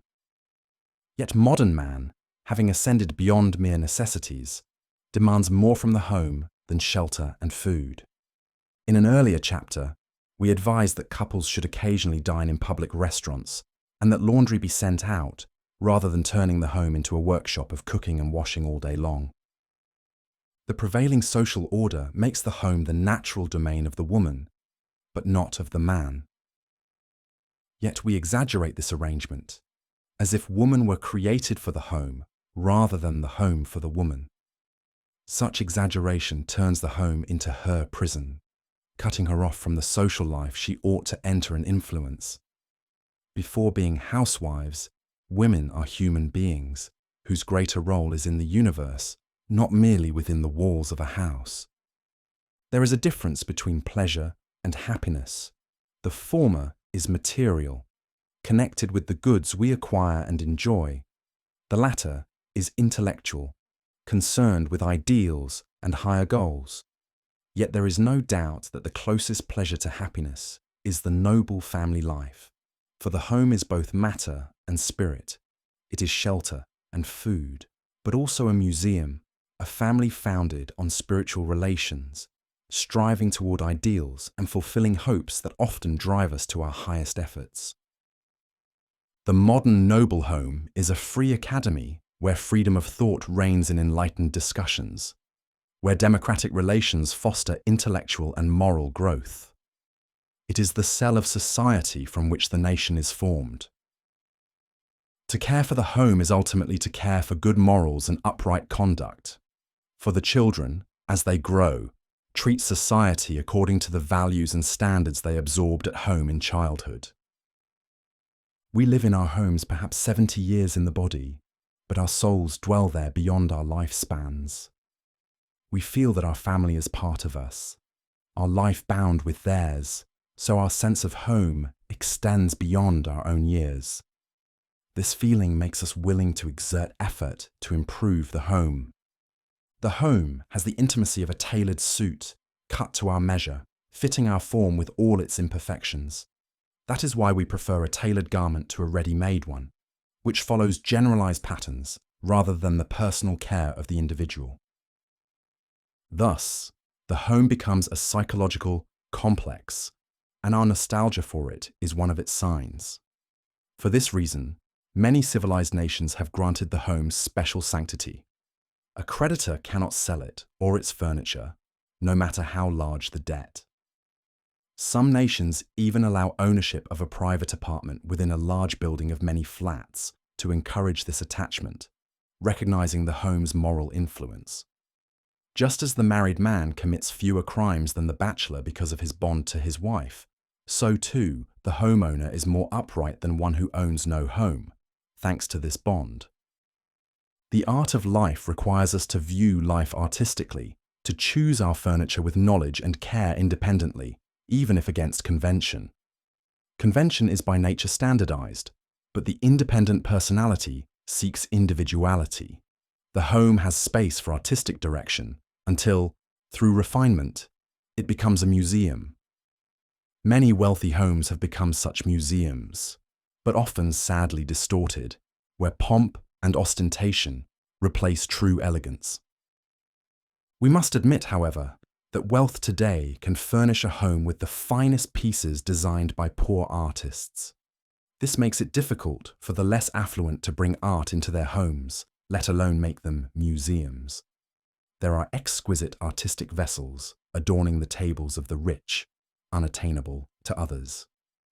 The same is true of much furniture, though not all, for many costly pieces offer only ostentation and ugliness. Their makers intended them as displays of wealth rather than of taste. I recall a bed made of nickel, crowned like the couch of Genghis Khan or the throne of Tamerlane, its only distinction being that it sold for several £100s. How often we have seen gilded chairs, padded divans, endless tables and mirrors, so that one entering a guest salon feels as if he is in an auction hall. True art is simpler than this, and is still accessible to the prudent middle class who choose with discernment. It is not difficult if we spread our furnishing over the years of our lives, rather than buying an entire set at once, as is common in our country with a bride's dowry. Furnishing in haste, following the style of the year, often results in bad taste dictated by a passing whim. It is better to select piece by piece, adapting to our growing refinement over the years. We must acquire only the best furniture, tolerating no compromise in quality or artistic value. This is possible if we do not burden ourselves with large purchases all at once. Thus, over time, we gather precious vessels, paintings, books, and furnishings until the home becomes a beautiful museum containing the finest products of the civilizations of France, China, Germany, Egypt, and others. If the master or mistress of the home has a special field of culture, they can make the home a museum of that culture. One often enters the home of a cultured person to find curious objects collected: stones, shells, minerals, specimens, and more. This is not possible for everyone, of course, but the essential point is this: the home should be furnished with artistic care, regarded as a family museum preserving heirlooms of ancestors and descendants, gaining thereby a touch of immortality. It becomes not merely matter, but an idea. The home for hospitality. The home has a special intimacy for its family members, almost like a secret pact. They share confidences, goals, and ways of life within their small community that they do not reveal to outsiders. This intimacy binds them together and strengthens their family feeling, yet the home should not monopolize our social relations. No matter how much we praise the bond between children and parents, or husband and wife, no matter how warm and intimate family life may be, houses still need social ventilation through hospitality and visits. To overemphasize family attachment is to distort a virtue, the virtue of family loyalty. Every one of us has a private life, almost secret, like the subconscious that directs us without our knowing. At the same time, each of us also has a public social life, like our conscious awareness that criticizes, evaluates, and reviews. Balanced life is the reconciliation between the subconscious and conscious, the hidden and the revealed. At home, we ferment and prepare. In society, we unfold and act.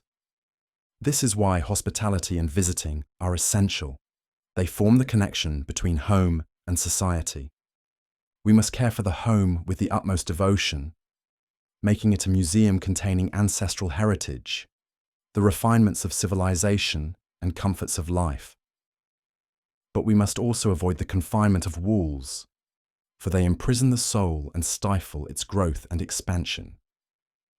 Hence our earlier advice, to go out from time to time to public restaurants or open-air parks, and to ease the burdens of the home so it does not become a ceaseless workshop of cooking and washing.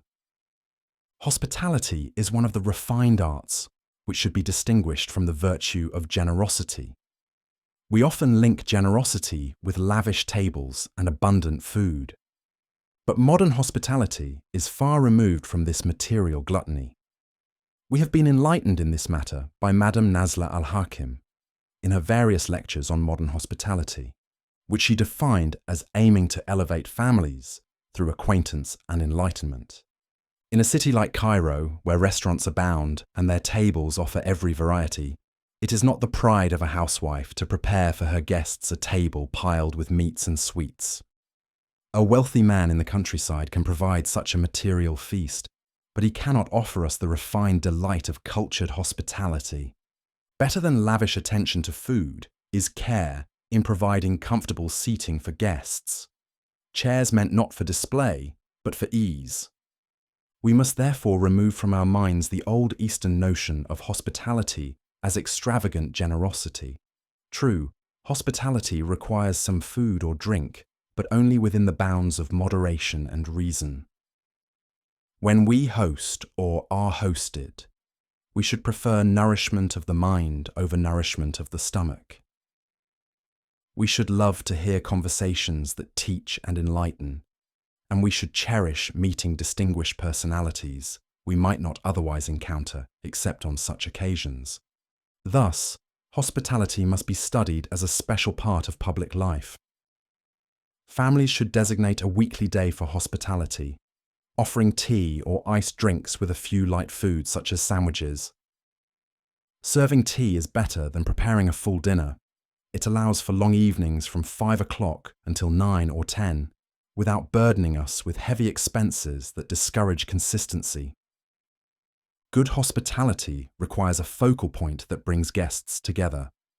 The head of the household or his wife may serve as that center if one of them enjoys a social or intellectual standing, or has experiences that arouse curiosity, say, membership in an active association. But if such a center is lacking, then it is wise to invite a distinguished personality or arrange a short lecture on a subject of interest, followed by group discussion. We do not mean, of course, that every gathering must feature an outstanding speaker. This is an ideal rarely attained. But the housewife who adopts this approach can, even without a lecturer, guide conversation toward a political or social issue that engages and stimulates the guests. Hospitality, as we have said, is the social ventilation of the home. It draws family members and guests alike into a kind of artistic competition in dress, language, and personality. It also trains the children of the household in social companionship, so they do not grow up in isolated solitude, awkward in movement and tongue, ignorant of how to converse with a young lady, or how to participate in a refined and illuminating evening gathering. Many books in foreign languages describe the art of hospitality, both in its material aspects of preparing light food and drink, and in its social aspects of arranging pleasant diversions. The art of hospitality also demands careful selection of friends and devotion to their friendship. To find a true friend and to enjoy his friendship for a lifetime or most of it is a great fortune and a noble pleasure. Friendship thrives and endures only on the basis of spiritual relations, nourished by shared culture, aims, and social ideals. The home as a free institution. In the civilized countries of Europe and America, the home is a free institution not dominated by the autocratic authority of the father. Children grow up in an enlightened environment, mingling with guests and finding in this interaction education and training in conduct, companionship, conversation, pleasant speech, and refined expression. The wife also finds in this environment opportunities to develop her personality through the responsibilities she bears toward her husband and children. The words home and family merge in meaning, and the ideal home is one where equality prevails among all members, not only between husband and wife, but also between them and their children. And if children are still young and in need of guidance, that guidance must be free of tyranny and domination. We must seek to apply the principles of the Great Revolution, that is, the French Revolution, within the home before applying them in society. In other words, we must extend the principles of liberty, fraternity, and equality among members of the household before we can generalize them across the wider community. The family must train itself to practice democratic order within the home before practicing it in society. The greatest factor in forming character in men and women is freedom. The freedom that places responsibilities and duties upon their shoulders, which, when born, lead to their growth. If freedom is absent from the home, it becomes a prison, and it is far, indeed impossible, for character to be formed in a prison, where there is no scope for freedom, choice, thought, or a sense of duty and responsibility. Yet this sense is what stimulates both mind and body and drives one to think and act. The art of life is, in the end, the art of shaping character. Nothing in this world is more beautiful than a vibrant personality, formed through freedom of thought and action, through bearing responsibilities and duties, until one becomes trained, refined, and guided by a philosophy that defines their direction and aims. Such a person walks through life with clarity and purpose. In Egypt, burdened as we are with the heavy weight of past traditions, we fear freedom, we fear mingling, and we place restrictions and barriers here and there before children, girls, and women. Our characters, therefore, are denied the kind of nurturing that leads to maturity and fullness. A young man grows up fearful of the world, lacking boldness in thought and action. A young woman grows up hesitant and withdrawn, bound to silence, stillness, modesty, and retreat as if this were her life plan. She does not live a full life, nor does she radiate with graceful gestures and eloquent words. Thus, she loses much of her spiritual beauty, a beauty that no physical beauty can compensate for. Her body may seem stiff and inert compared to the European girl, whose vitality flows joyfully in a magnetic personality that faces the world with courage, openness, and curiosity. Our Egyptian girl, by contrast, confronts her world with contraction and fear of discovery, because the first lived in freedom, while the second lived shackled by tradition. For this reason, the art of life requires that freedom prevail in the home. If chance brings a young man to marry a woman less educated than himself, he must devote himself to raising her to his level, shaping his social environment so that it encourages her growth. This means choosing guests and visitors from among the free and educated, who inspire her to cultivate her mind and to take on directions that enrich the home with art and beauty, while also enriching her life with maturity and fulfillment. The young man may tire in his early years of marriage as he guides his wife along this path, but later he will find ample reward in many years of companionship built upon true equality in intellectual refinements and shared culture. But if he neglects her education, he will soon find spiritual estrangement between them, living as though they were merely neighbors sharing the same shelter.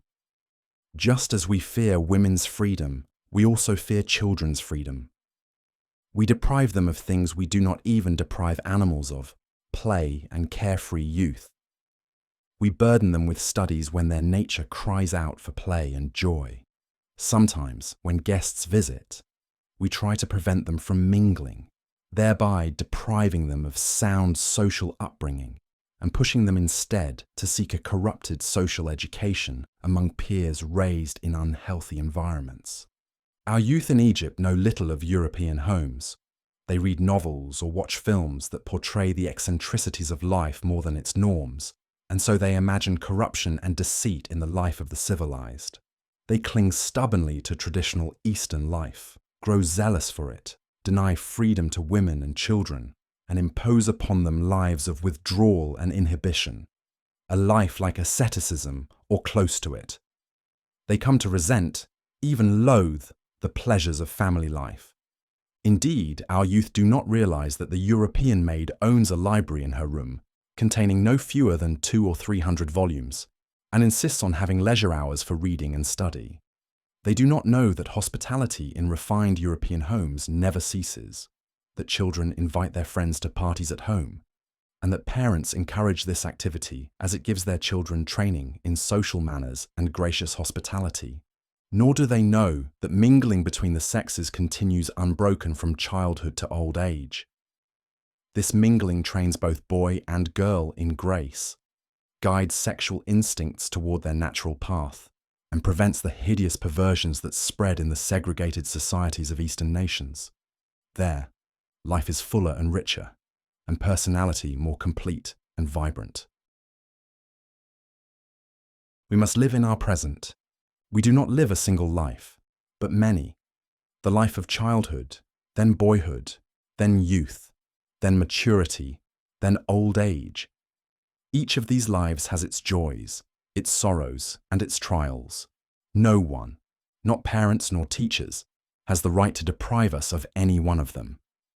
If we lose our boyhood without joy, if we are treated during it as though we were already grown, then it is as if we never lived a certain life that was our right to live, one that will never return. Yet this is exactly what we see in our times. Many parents deprive their children of their boyhood, burdening them with the duties of youth as preparation for the future, as if the present has no value and must be sacrificed for the future, just as boyhood is sacrificed for youth. We often see boys between the ages of 8 and 15 spending their free time after school in study, either under parental pressure or through harsh arrangements where teachers come to their homes and compel them to lessons. But this stage of life calls for play, joy, and experimentation, through which the boy explores and understands the world. We have no right to deprive him of it. Here we return to human values versus social values. Human values require us to treat the boy as simply a boy who deserves to live and enjoy his present, for this is his natural right. But social values dominate us. We think of his future, and because we fear this future in the competitive system we imagine governs all, we exaggerate our concern until it becomes anxiety. We cease to think rationally and instead act out of fear and panic, overemphasizing study and depriving the boy of his boyhood, one of his lives, never to return. Were we wise, we would feel the crime in this. There is no doubt that the competitive system ruling our society leaves us in constant fear of the future. Thus we spend nearly our entire lives preparing for it. This fear sometimes becomes a neurosis, a psychological exhaustion we cannot bear. It shows itself in dread and panic. The miser, for example, who denies himself small pleasures while hoarding every penny, does so out of psychological compulsions that are in truth illnesses requiring treatment. When asked why he is miserly, he answers that he fears the future and saves for a black day. But anyone who examines his innermost self knows he will never actually spend those savings, no matter how dire the day, because his miserliness has grown out of deep fear of competition, which denies everyone security for their future. His excessive preparation has hardened into a pessimistic mental habit, miserliness, that condemns him to live on the margin of life. His life may be long, but it is thin and shallow. And because habit is fixed, he cannot find recreation even in hardship. We all despise miserliness, but we forget that when we deprive a child of his boyhood, we are acting like that miser in our fear of the future. Likewise, when we dedicate the best hours of our day to acquiring property and wealth, we are taking the same path, though perhaps not as far. The art of life requires that we live in our present, enjoying the joys of childhood in childhood, the joys of boyhood in boyhood, and the joys of youth in youth.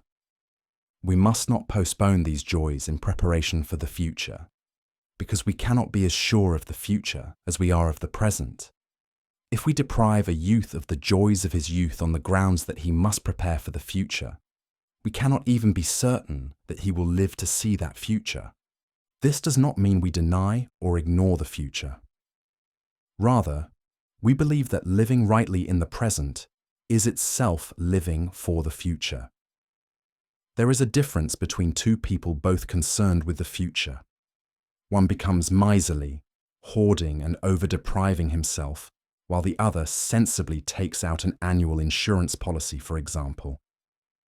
There is also a difference between the student who studies in school and plays outside it, enjoying his boyhood or youth, and the one who is burdened with extra lessons at home, cut off from family and siblings, spending his nights sleepless.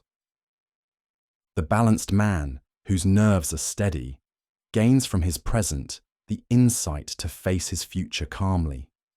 He does not fall into stinginess, nor does he rush frantically to amass wealth.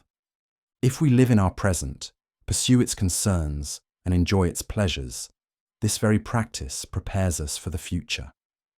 The man who has cultivated the habit of reading and building his library, who reads newspapers and journals daily, not only enjoys these practices now, but also prepares for an alert old age, free from boredom and dullness. Likewise, the man who works profitably and invests in common forms of insurance proceeds toward his future in peace. But if the days are full of surprises, as we saw in past economic crises, then the foresight of the wise, the panic of the anxious, and the miserliness of the hoarder all collapse equally before those surprises. In such cases, the future passes from the individual's hands to those of the state. It is common to see someone labouring hard, anxious in his pursuit of wealth, yet inwardly longing for enjoyment. He dreams of the house he will build, of acres he will farm, and thus connect with nature, of travelling in Europe, or of cultural pleasures, such as owning a library of thousands of volumes. He makes these plans in his 30s or 40s, devoting all his time to accumulation and enrichment. To such a person we must say, you are mistaken. By the time you reach 60, the habits you practice daily throughout your earlier life will be so entrenched that you will not be able to change them. And at 60, your tastes will differ from what they were at 30 or 40. Thus, you must live in your present. Begin now to enjoy and fulfill your dreams. Do not postpone your pleasures to future years that you may die before reaching, or in which you may lose the capacity to enjoy them.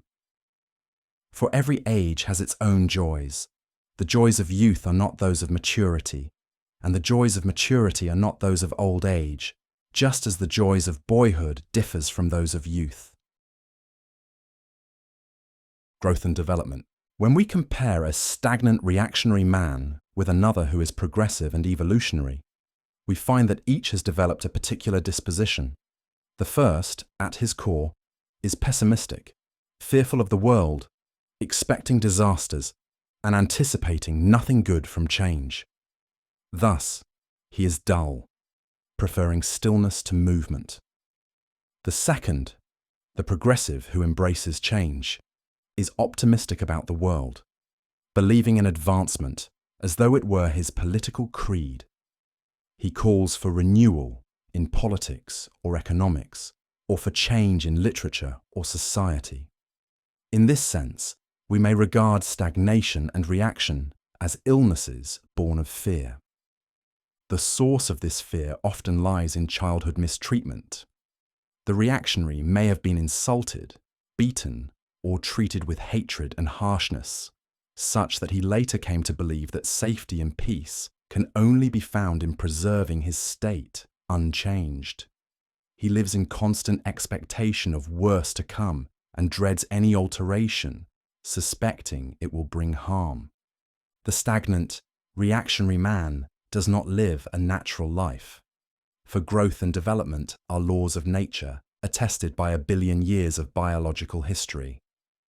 They are embedded in the depths of our being, and we cannot live rightly, nor even approach happiness, or at least the negative form of happiness, unless we are in continual growth and development throughout our lives. At times, when we surrender to daydreams with pleasure, we find ourselves desiring development as though it were an instinctual craving within us. We feel dissatisfied with our condition, constantly thinking of how to change it. Faith in the future, indeed, courage itself, is nothing other than faith in growth, progress, and development. Conservatism, stagnation, and reaction, by contrast, are cowardice and fear, dragging us into inertia and contraction. The Eastern nations, long oppressed by kings, princes, and rulers, have grown accustomed to stagnation. They are perpetually pessimistic about the future, fearing and retreating from it, as though they wish to live in the past. The European nations, on the other hand, seem to dance toward the future, embracing change and development, making progress itself their doctrine.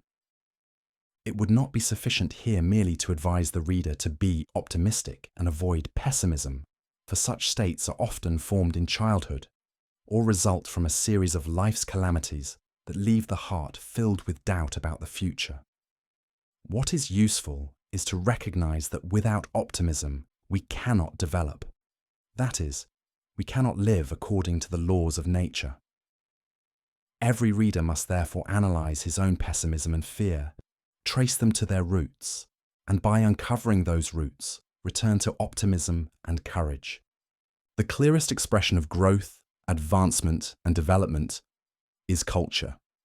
True, some people advance financially, socially or politically, gaining satisfaction from these spheres. But compared to culture, these satisfactions are unstable and fleeting, lacking the permanence of cultural values. For when we rise through culture, it is a personal, inner growth that no person or circumstance can take from us. The self evolves through cultural change, renewing itself, regaining its youth, and discovering new worlds it had never known. What we must emphasize is that as long as we are developing culturally, we escape boredom, stagnation, and dullness.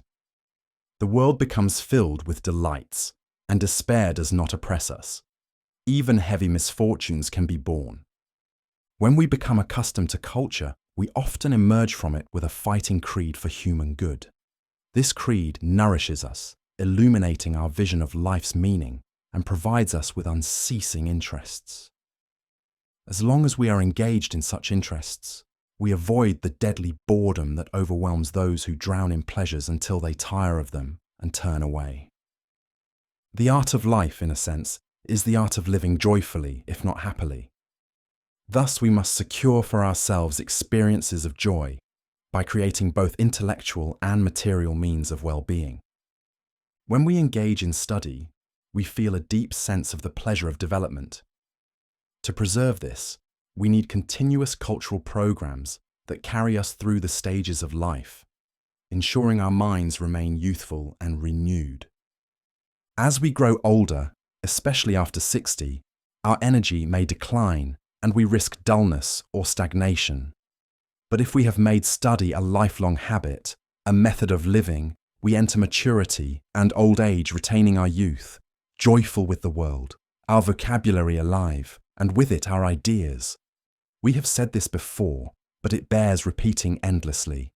There is no guarantee of a happy old age except through continuous culture, which preserves memory in its vitality. There are forms of advancement we often find disappointing. When we rush to accumulate wealth or struggle to achieve a social position we long sought, the outcome, once reached, often brings less joy than we imagined. Only culture fills us with greater delight and satisfaction than we had dreamed. Perhaps the reason is that the horizons of culture are vast, branching endlessly, with no limit. By contrast, wealth and social position have boundaries. Therefore, we will never know boredom if we make cultural growth our ultimate goal. Contact with nature. It is not easy for any person to strip away social values, or even to be lenient with many of them, without a strenuous effort that exhausts him and sets him against the society that upholds those values. Yet we must, from time to time, remind ourselves of these social values so that we do not drift along heedlessly, and so that we do not forget that we are human beings before we are Egyptians or French or Arabs. Contact with nature is what can awaken this awareness within us. Civilized life overwhelms us and imposes its measures and values upon us.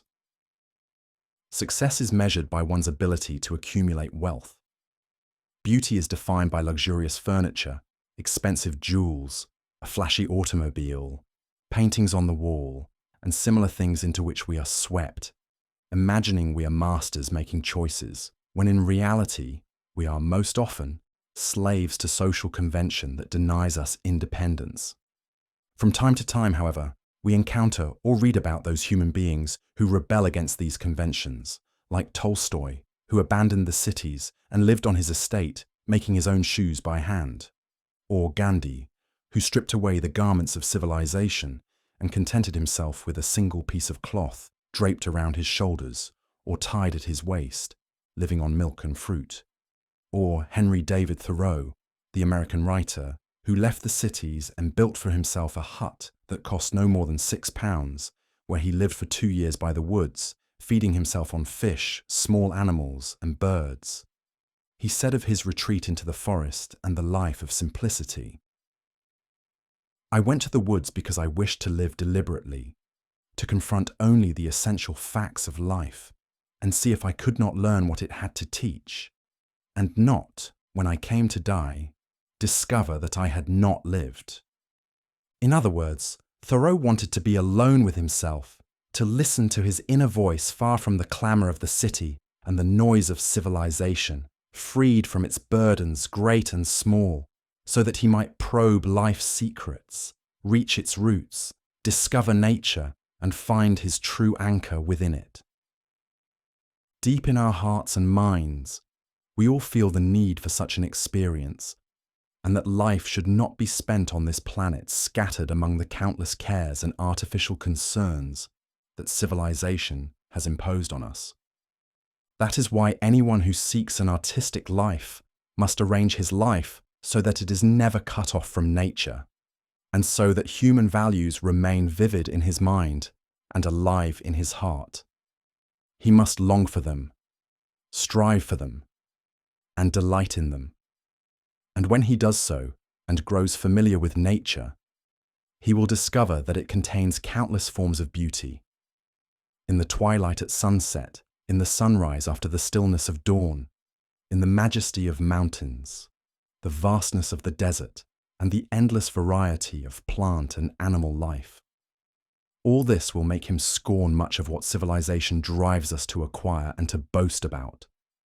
It is not necessary to follow Thoreau's path of retreating to some distant place and living in solitude for 2 years in order to reach the beauty of nature or discover our anchor within it.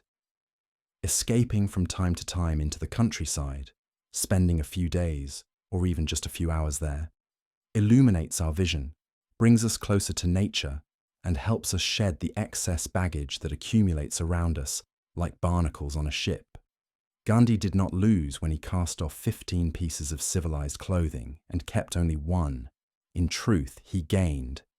In human values, he gained, even if in social values he lost.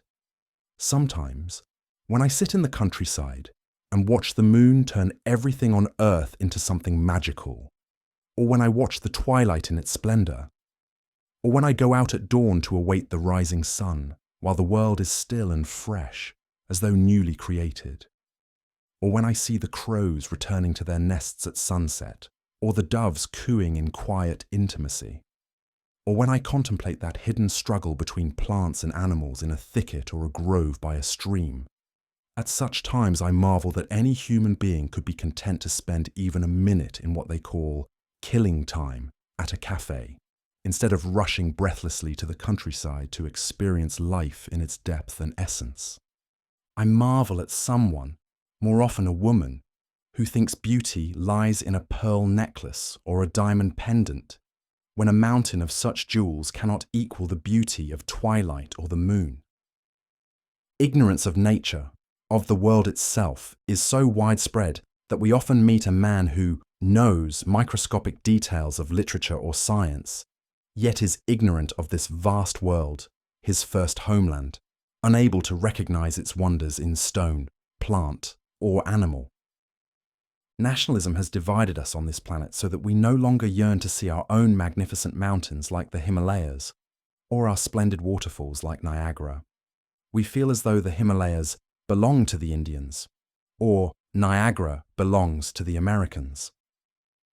In truth, we do not yearn for them because social values have overpowered us. We prefer to collect gaudy trinkets of so-called beauty, rather than to enrich our inner selves with the beauty of this planet. How often I enter houses with gardens and find trees whose owners cannot even name them. They planted them out of convention, not out of appreciation for their value or recognition of them as kin. Sometimes I think it good to jolt such people back into awareness, to remind them of human values. I might ask one of them, suppose you were stricken with a fatal illness, and the doctors assured you that you had only 1 year left to live. You were then given the choice between 1,000 pounds of diamonds and pearls, 100 tons of gold, or spending your remaining year visiting the North Pole, the Himalayas, Niagara Falls, the forests of Africa, seeing towering trees, wild beasts, joining in the hunt of the whale at the South Pole, watching elephants in the jungles of India, and meeting human beings in India, Japan, Norway, and Australia, from the primitive to the savage to the civilized, and witnessing the devastation that the latter has wrought upon our planet's treasures. Which would you choose? Surely you would choose the year of exploring the Earth, this planet where you have spent your past life confined to a single spot, hoarding gaudy trinkets of no real human value, blind to the joy of our world. Surely, in the future, mankind will shake off the crushing burdens imposed by civilization, turn again to human values, and find in productive machines, and even atomic energy, the means to make labor light, no longer requiring so much of our time and effort. Then this planet will once more become the homeland of all humanity, and mountains, lakes, and forests with their animal and plant life will be treasures preserved and continually visited. Until that day, we must constantly remind ourselves of the necessity of contact with nature. We must reconcile the demands of livelihood and society with retreats into the countryside. We must cultivate natural, rural hobbies. Fishing, for example, can take us for a whole day out of the industrial, civilized world into the natural one. Many thinkers need such a hobby, where in the stillness by the river their subconscious ferments, preparing their consciousness for fruitful creation. Yes, we must always remain alert to human values and not be swept away by the social values that enslave us. We must remember that nature, the earth, river, mountain, forest, sea, desert, plant, and animal, is our first treasure. It is what we must acquire inwardly, study for its beauty, and delight in through an unbroken contact with it. Direction and vision. Inclinations, tendencies, and goals are ingrained habits that shape our emotions, direct our activity, and stir our interests. Much of our success or failure can be traced back to our direction and aim. The soul, left without an aim, lies stagnant with no real interest.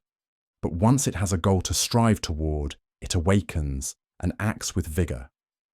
Likewise, direction determines the very manner in which we live.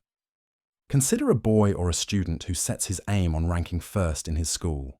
He works hard, perseveres, and endures fatigue to achieve this aim.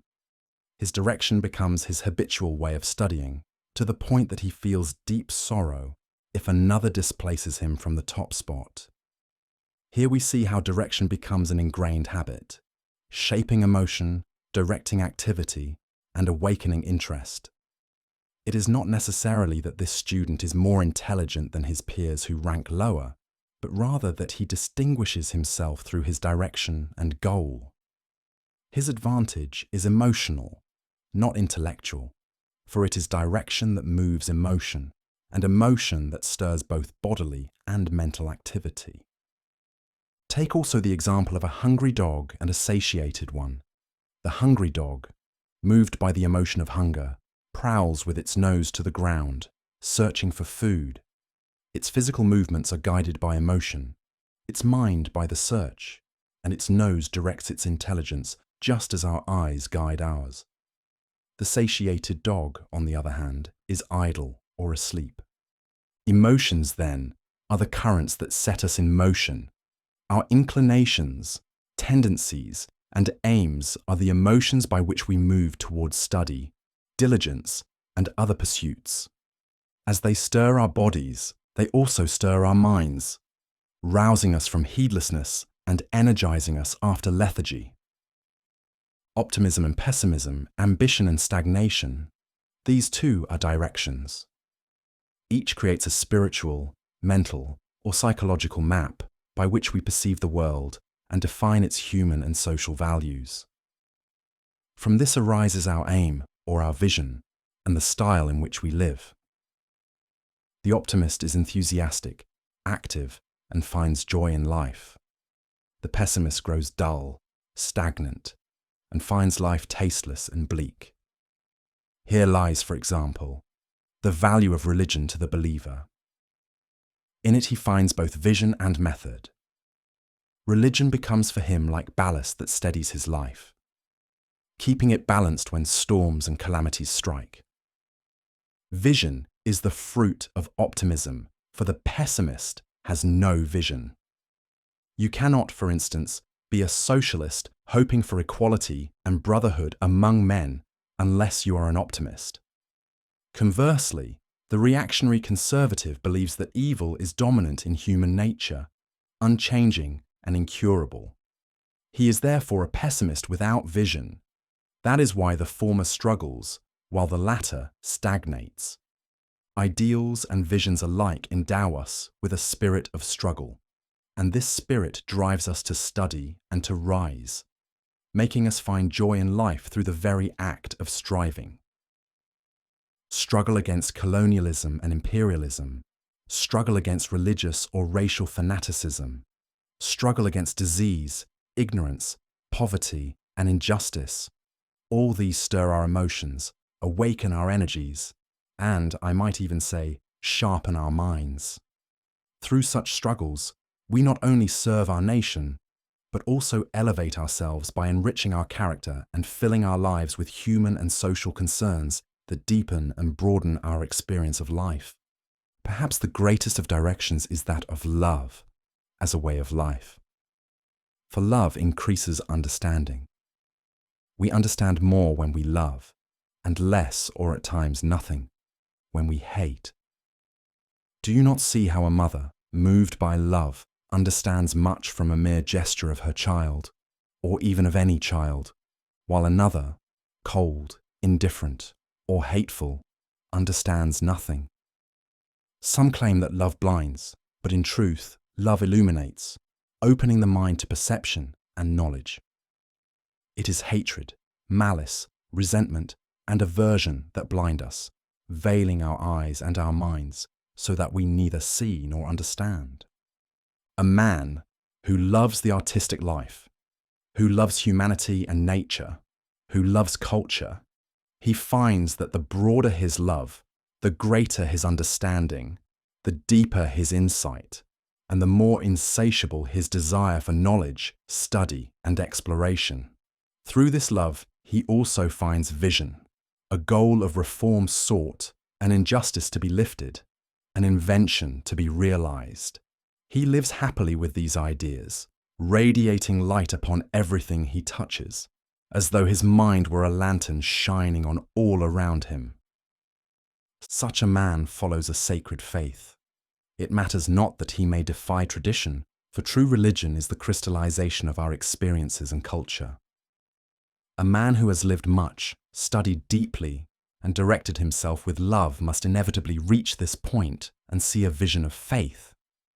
Hence his struggle and his humanity, for in all his past struggles, he has striven to be a truly human being and to inspire others to humanity. If the traditionalist denounces him as an atheist or unbeliever because he strays in his cultural pursuits, others who are more profound recognize his faith. This was the case with Voltaire in his struggle against fanatics and tyrants among the Christian clergy in France. We now know that religion, indeed sanctity itself, was in Voltaire's heart, while disbelief was in the hearts of those priests. In sum, the art of life requires that we have directions and inclinations that culminate in vision. From them, we derive a human creed, even a faith, and strive and serve with optimism and love, loving man, honor, glory, health, and goodness, loving animals, plants, mountains, rivers, works of art, and historic cities. Thus, we do not stagnate, but remain in constant motion, struggling and loving the good, hating evil. Life as an adventure. When we reflect on the lofty stories composed by immortal writers, we find that their greatness rests on two things: either on a remarkable character that permeates the story, making life itself a daring venture, finding joy in adventure, plunging into the depths without settling for the safety of shores and shallows, or else on the presence of a great vital problem, that takes us into the depths of existence, giving us a fuller grasp and a deeper understanding of life. And yet, though we read much, it rarely occurs to us to live in this world as though we ourselves were heroes of a noble tale, by being remarkable characters in our own right, or by adopting one of humanity's vital problems and making it our own, living for it until it and we become one. The truth, however, is that many of us do live in unconscious imitation of the stories we consume. The young man who devours a novel matches himself with its inflamed romances. The young woman who frequents the cinema matches herself with the heroines she sees on screen, living out all her emotions through their daring exploits. But, and this is the crucial point, these stories and dramas are not lofty, and so the identification between reader or spectator and their characters does not elevate. It does not help us make our lives noble, lives lived with art, skill, refinement, and dignity. We must make our lives an adventure. Indeed, life is an adventure from the very first hour we emerge from the womb into this world. So many perish even at that threshold. If the beginning of life is an adventure, we must never lose sight of this symbol, but carry it with us all our lives. We must never forget that the tranquility we seek is always partial, relative, circumstantial, for perfect tranquility is nothing but death. Among the wisest words Nietzsche left us are, "What does not kill me makes me stronger, and live in danger, for life is made of trials, and if we face danger and emerge alive, we have gained experience, increased our knowledge of the world and our wisdom of life." To live in danger is to awaken from the dull stupor that marks the masses, to live in alertness, intelligence, and understanding, so that a minute for us is like an hour for others, an hour like a day. A short life brimming with adventures and daring is better than a long, feeble life spent in stupor, as if without awareness. The inventor and the discoverer both live adventurously, walking into unknown lands without knowing their end. In discovery or invention, they feel such joy in living that all hardships and difficulties are forgotten. Who among us would not prefer a Columbian adventure, 2 or 3 months in search of a new continent, nearly glimpsing it on the horizon, over 100 years cloistered in a narrow street, where not only the geography, but also the mind and the spirit are stifled? We admire the life of Napoleon for his military ventures, or Gandhi for his spiritual ventures. We read the lives of saints, reformers, and inventors with longing, because we identify ourselves with their daring, tested by trials that left them wiser and deeper. 2 lessons emerge. First, that we must not cling to ease and tranquility, shrinking back in fear of dangers. Second, that we must not exaggerate the weight of disasters that befall us, for as long as we do not die of them, we live on, having gained experience and knowledge that enrich our wisdom and understanding. Works of great literature grant us experiences we cannot obtain in our own society. Poetry, the highest of literature, is supreme in this regard, for the poet knows he cannot stir enthusiasm or ignite fire in the reader unless he rises above the commonplace, whether in subject or expression. He compels us to mental ventures, even if only in the realm of language, extracting a rare hidden meaning from the obvious and the ordinary. Ask any man advanced in years, and he will tell you with regret of the opportunities he passed by, the adventures he refused, choosing comfort and safety instead. His regret is not that those chances were materially profitable, but that he senses he would have been happier had he tested them and lived through them. Al-Mutanabi once said, "Every kind of courage in a man is of worth, but none like courage guided by wisdom." Courage with wisdom is what ultimately matters. Passion with conscience, like the sail with the rudder. The one drives, the other steers. Fear of adventure is, in its essence, fear of life itself. It is a longing to return to the womb, regret for having left it. The man who fears lives no more than a plant's life, static, safe in its place, afraid to stir lest it should fall. The full life.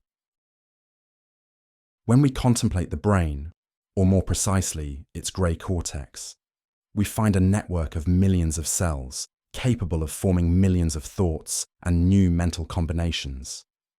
Yet in our ordinary mental life, we content ourselves with only a fraction of these possibilities.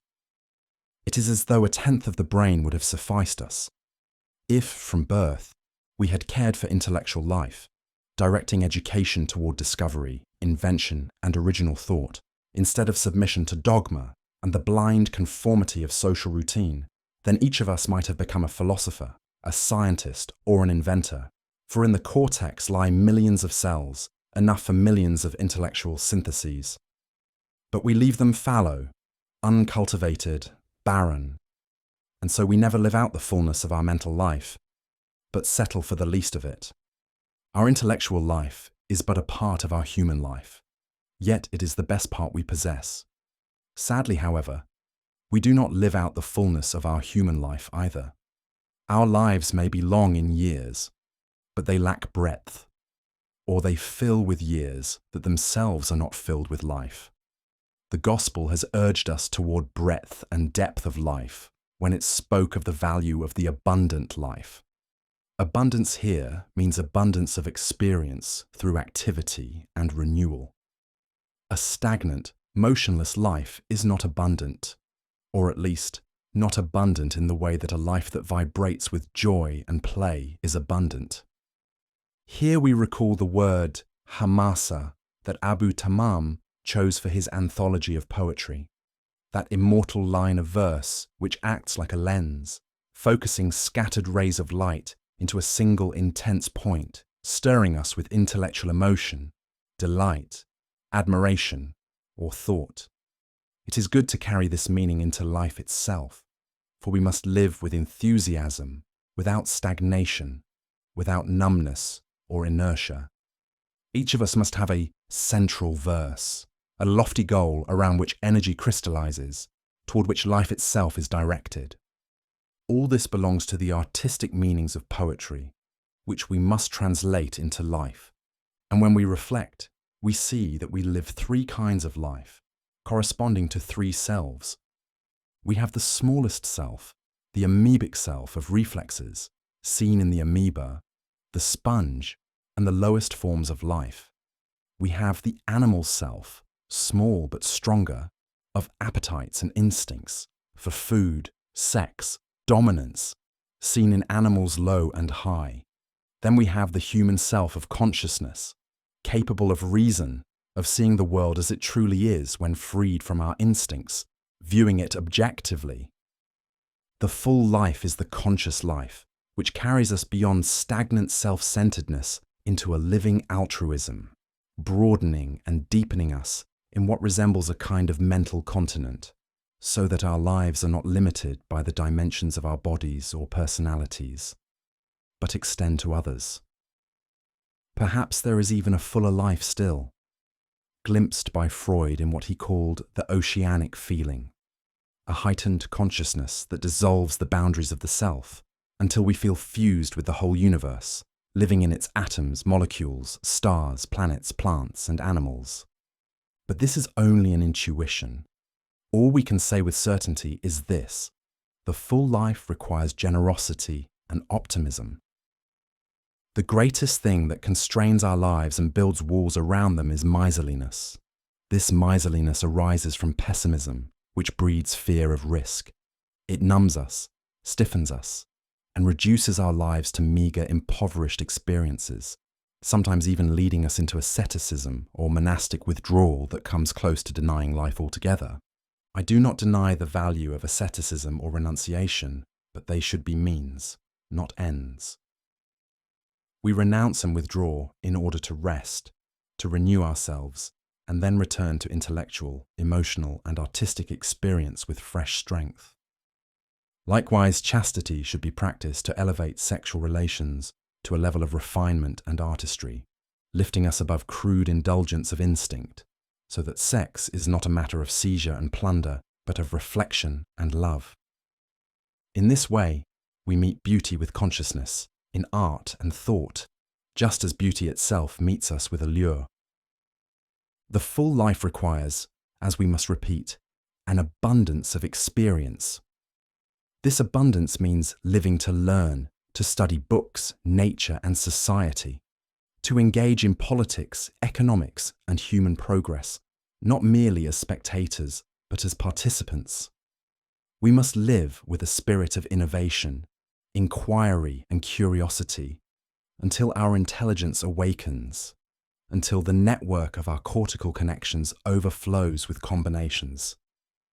When we speak of miserliness, we do not mean only in money, though that is its most obvious form.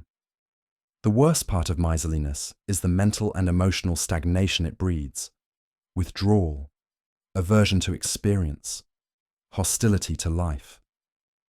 The miser never lives out the fullness of his life.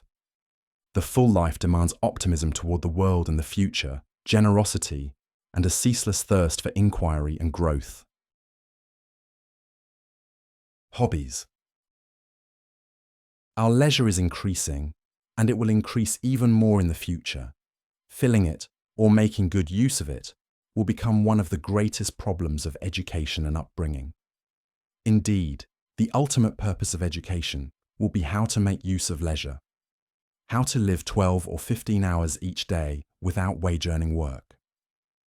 Vocational education will not have the same importance. In our world today, there is already a class of the wealthy who live in complete idleness, or almost so, because the means of a privileged life are provided for them, exploiting the labor of other classes. But when we consider how this privileged class spends its leisure, we find little that is inspiring. Horse racing, pigeon shooting, fox hunting or hare hunting, nights spent in gambling, drunken revelry or debauchery, all this shows not that they have discovered an art of leisure, but rather that they cannot endure their leisure and use it only to escape from time by killing time. The progress of machines, the increase in production, the availability of necessities for all people, and in the future the abundance of luxuries, will leave us all nearly unemployed. For the scientific methods of production, which inevitably will spread across the world, will provide human needs with less effort and in less time.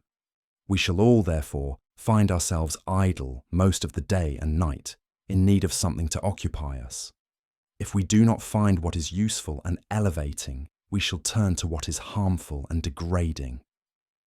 Even now, before we think of the future, our present reality already provides many of us, particularly in the middle class, with 4 to 10 hours of daily leisure. We must learn to fill this time, to learn how to use it. The English have a word, hobby, which we render in Arabic as hawaya, hobby. That is, an activity we do purely for pleasure without seeking profit. When we fill our leisure with a hobby, we find in it relief, even a cure, for the tensions we suffer when life's setbacks exhaust us. We all know that movement, activity, and work relieve tensions and release pent-up emotions. And when this activity is something we love, something to which the will inclines with enthusiasm until it becomes passion, then our psychological balance, perhaps shaken by the strains of wage work, returns to us, and we resume our work, rested and refreshed. For this reason, each of us should have a hobby, and we must teach our children from their earliest years how to use their free time. We should spend generously on what they need to occupy themselves, for their leisure in the future will be greater than ours, and will weigh on them more heavily. The reader need only visit one of the bookstores in Cairo and ask for one of the magazines devoted to hobbies, such as Hobbies, usually in English. From such journals, one can gain insight and benefit, both for oneself and one's children. The simplest way to make good use of our free time is to diversify our interests, studies, and activities. In other words, our path in life must not be narrow and solitary, with only one means of livelihood and one means of recreation. better that our paths be double, or even multiple. It is rare to find a European home without a room reserved for the husband into which his wife does not intrude. Often it is tucked away near the roof, comfortable in its clutter of furniture and papers. It is a retreat where the husband may relieve his tensions. Such rooms are social conveniences that smooth over the rough edges of work and family life. A hobby may be a study, or several studies. Most of those who enjoy happy old age, when society has retired them from employment, are those who loved study and carried its hobby into their later years. There are also practical hobbies, carpentry, bookbinding, or, for women, forms of embroidery, weaving, or needlework. I once visited a women's club in Cairo and saw a set of chairs, beautifully light in design. When I asked who made them, I learned they were crafted by a government clerk who had taken up this work as a hobby and perfected it, not seeking profit. Yet profit came to him naturally so that now he could leave his government post and live by carpentry alone. A man or woman with a hobby enjoys their leisure, able to become absorbed in it, to refine and perfect their work. They are in no hurry. Their leisure stretches before them. Thus, they work with care and elegance. Fortunate is the woman who fills her time with a useful hobby that raises her socially or humanly, sparing her from wasting her hours on idle gossip with others. Perhaps the time is not far when schools will educate their pupils not merely for work, but for life, when they will give more attention to leisure and hobbies than to employment and wages. In this vast world, there are no fewer than 1 million possible hobbies, waiting for someone to discover them. Any one of them might be the seed of an invention or discovery humanity needs. Have you thought, reader, that many inventions and discoveries have sprung from a hobby that filled the leisure of some amateur? In our present social conditions, each of us needs a hobby for 3 reasons. Because our lives are full of troubles and tensions, often repeated, and hobbies provide relief, restoring our balance with daily victories and fresh enthusiasm. Because through practicing a hobby we grow, learning an art or skill that sharpens our minds or strengthens our muscles. Because a hobby shields us from falling into bad habits. And you, reader, when you walk the streets of Cairo and see hundreds of idle young men sitting in cafes, smoking in a stupor as if asleep, or drinking indifferently, or see women in open or concealed quarrels, you must realize that they too are struggling with tensions and frustrations. They simply do not know how to free themselves from them. The best way in our present circumstances is a pleasant hobby to fill their time. Much of what we have said in this chapter we have already touched upon in earlier ones, but we needed to gather these observations here to emphasize the value of hobbies. Solitude. Man appears to be a social animal who cannot bear to live alone. Solitary confinement is considered the harshest form of imprisonment and restriction for this reason. The prisoner cannot endure isolation between 4 walls. Thus, inmates are sometimes punished by being deprived of the company of their fellow prisoners and locked in a solitary cell. Our civilization, our language, our religion, and our morals all testify to social life. Yet because we live in society, we find ourselves swept along in its currents, adopting its ways, depending on its values and standards. Thus, in our consciousness, the facts of livelihood, wealth, prestige, and pomp stand out, while other truths, greater in value and weight, are obscured. In other words, trivial social values often conceal noble human truths. From here arises the importance of solitude. For thought, by nature, is social. That is, we think in social terms, using social values and even social words. But we do not truly think well, except in solitude, away from society's noise and clamour. Both solitude and hobbies are necessary for us to regain psychological balance and philosophical reflection. Through them, it is as if we withdraw from society and all its considerations, striving to step aside from its ways and conventions so that we may see ourselves clearly. If hobbies train us by giving our minds or muscles practice and broadening our horizons, solitude gives us time and space to look for our anchorage in society, even in the universe. It removes us from the procession in which we march, or rather are swept along unawares, and sets us in a position of awareness, hesitation, and reflection, asking ourselves, are we right or wrong? Have our habits and conventions so flooded our lives that we now regard custom as an eternal law and the status quo as a sacred order that must not be changed? Reflection in solitude raises us above such considerations, for we try to understand with objectivity, with reason and awareness, rather than the blind conformity of society. In solitude, it is as if we take a leave of absence from society to think alone without its interference. We retire, comparing old values with new ones, what is happening with what ought to happen, social values with human values. Solitude makes me feel, for instance, that I am not merely Egyptian. Before that, I am human, belonging to 2,200,000,000 souls, not just 17 million Egyptians. These are my larger family, above nation, sect, race, and colour. They are humanity, the crown of 1,000,000,000 years of biological struggle on this planet. Those I think of when I imagine mankind 1,000,000 years hence. How beautiful Gandhi's practice, to set aside one day each week in which he fasted from speech, so that no one addressed him, even if he did not withdraw or seclude himself. In this silence, he found the solitude of mind in which he could think without his thoughts colliding with questions, objections, or distractions. Each of us needs such a weekly day, but for us, solitude must be physical, for we have not risen to Gandhi's stature where we can command silence and be obeyed. If we withdraw and seclude ourselves, we create the opportunity. Best to do so without a book or newspaper, but with paper and pen to record whatever thoughts are worthy. Arabic has the word khalwati, the epithet of the mystic who withdrew to meditate alone, undisturbed by human or material concerns. In our lives, there are many problems that demand solitude and reflection. What is religion? What is honor? What is the universe? How much of life remains to me, and what shall I do with it? What is my program of life for the next 5 years? Have I studied my faith?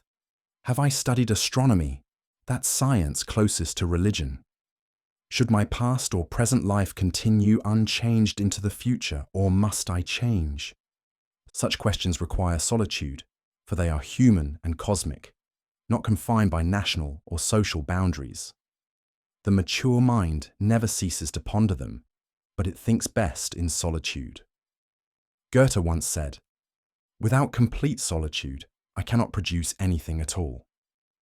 Indeed, every thinker who rises to a high level of intellectual composition requires solitude from time to time. If each of us were to organize our solitude, appointing it at fixed times, once a month or once a week, for a whole day or part of a day, we would find, in reviewing our past lives and contemplating the future, methods and goals that we would never reach if we merely surrendered ourselves to society's flow.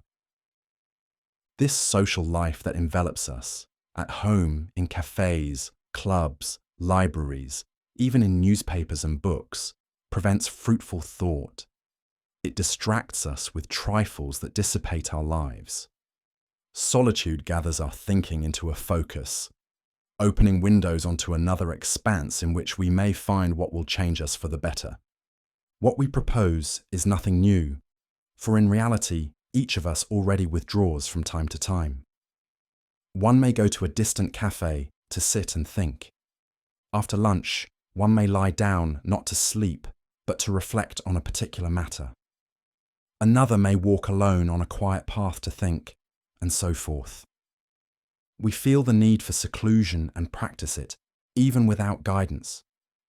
But if we made our solitude regular, at fixed times, it would be more effective for our thought and more orderly for our lives. the value of love for the artistic life. The word love is one of those terms with multiple meanings and shades. That is why the translator of the Bible resorted to using the word charity, mahabba, for its specific Christian sense. This variety becomes clear when one says, he loves oranges, he loves his wife, he loves order, he loves God. Here we are faced with a range of distinct meanings, each of which ought to have had its own separate word. Here, we will restrict ourselves to two meanings: sexual love and human love. Many thinkers trace human love, brotherhood, friendship, cooperation, back to sexual love, as though it were the root from which all our generous human emotions spring.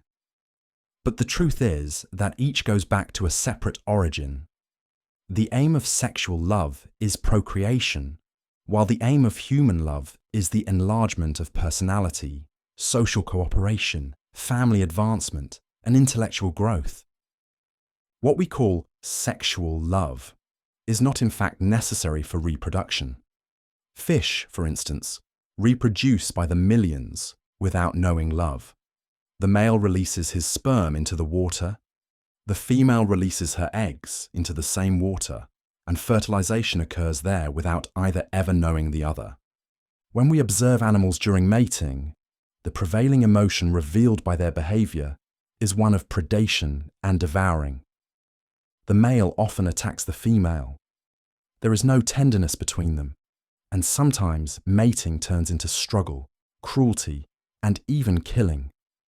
If sexual love among humans has been mixed with tenderness, affection, or compassion, that is due to social culture elevating our emotions.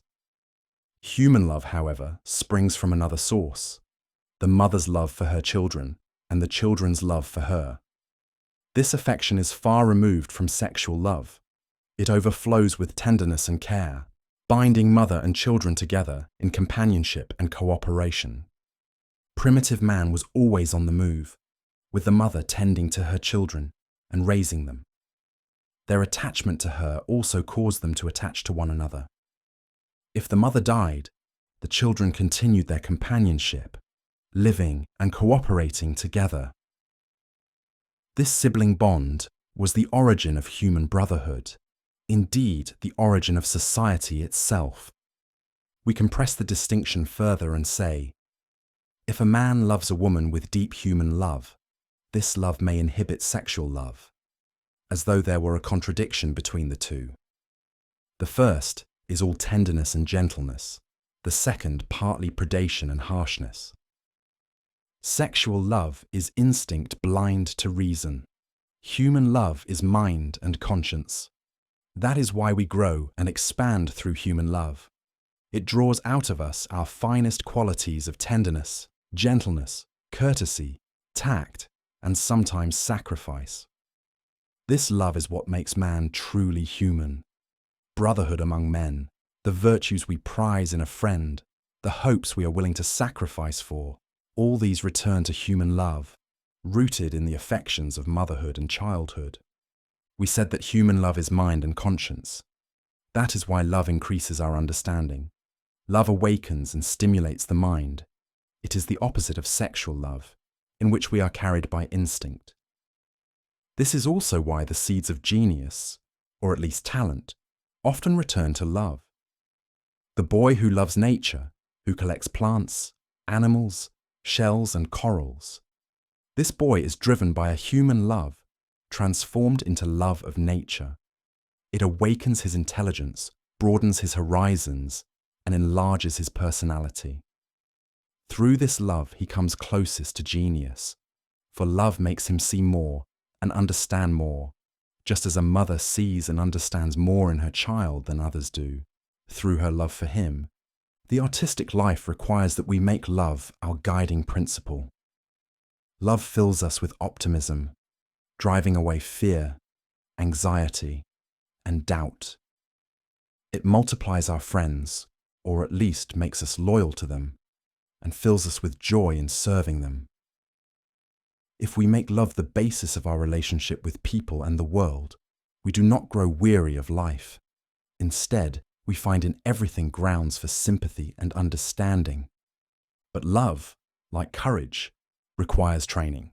It is true that we acquire something of family love from our relations with mother, siblings, and father.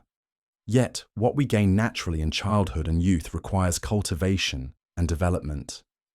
We can train ourselves in love through friendship, cooperation, hospitality, and service, even if our childhood was neglected or provided few opportunities to nurture love.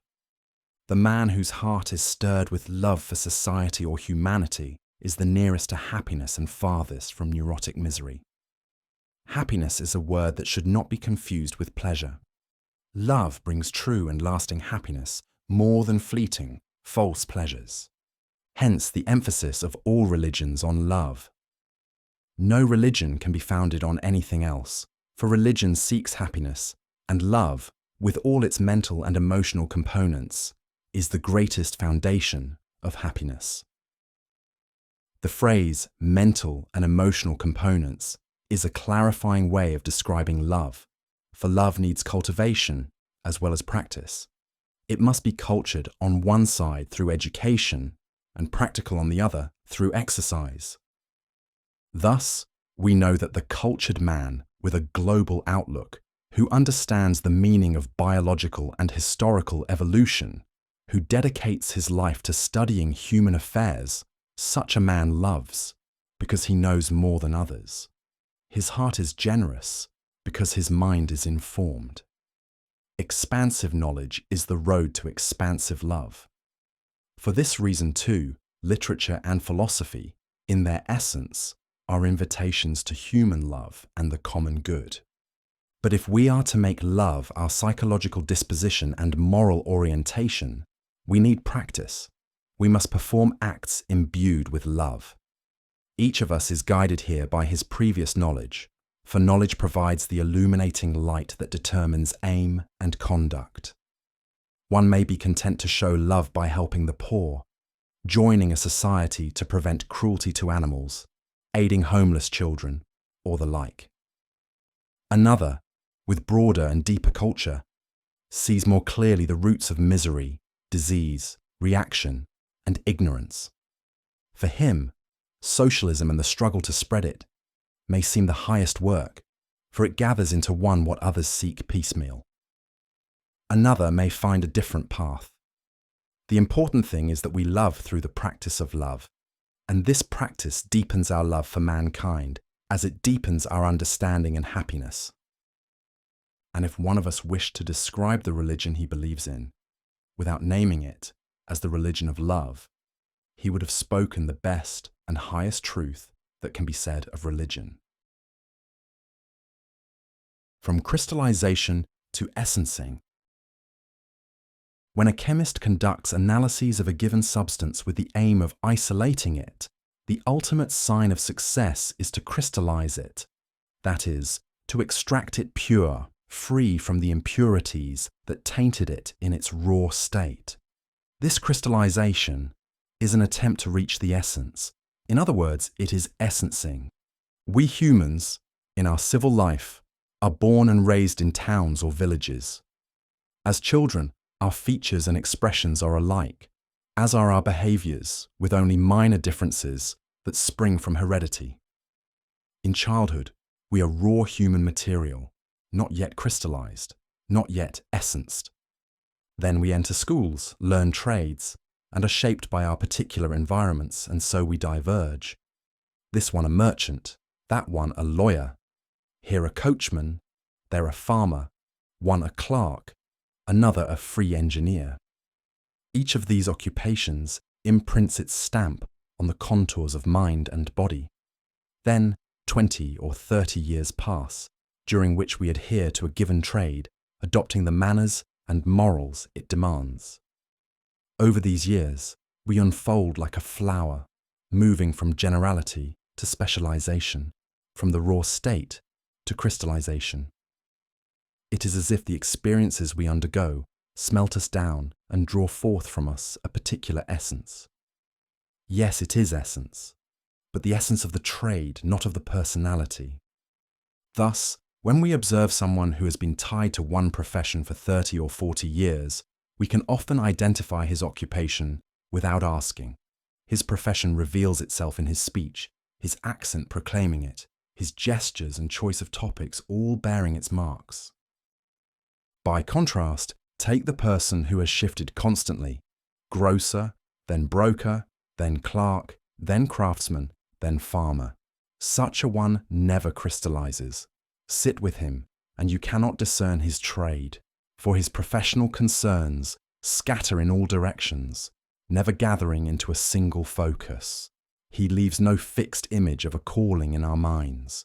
In saying this, we do not prefer the one fixed to a single trade over the one who has shifted, but rather we wish to show that crystallization or essencing can be acquired through long adherence to one craft.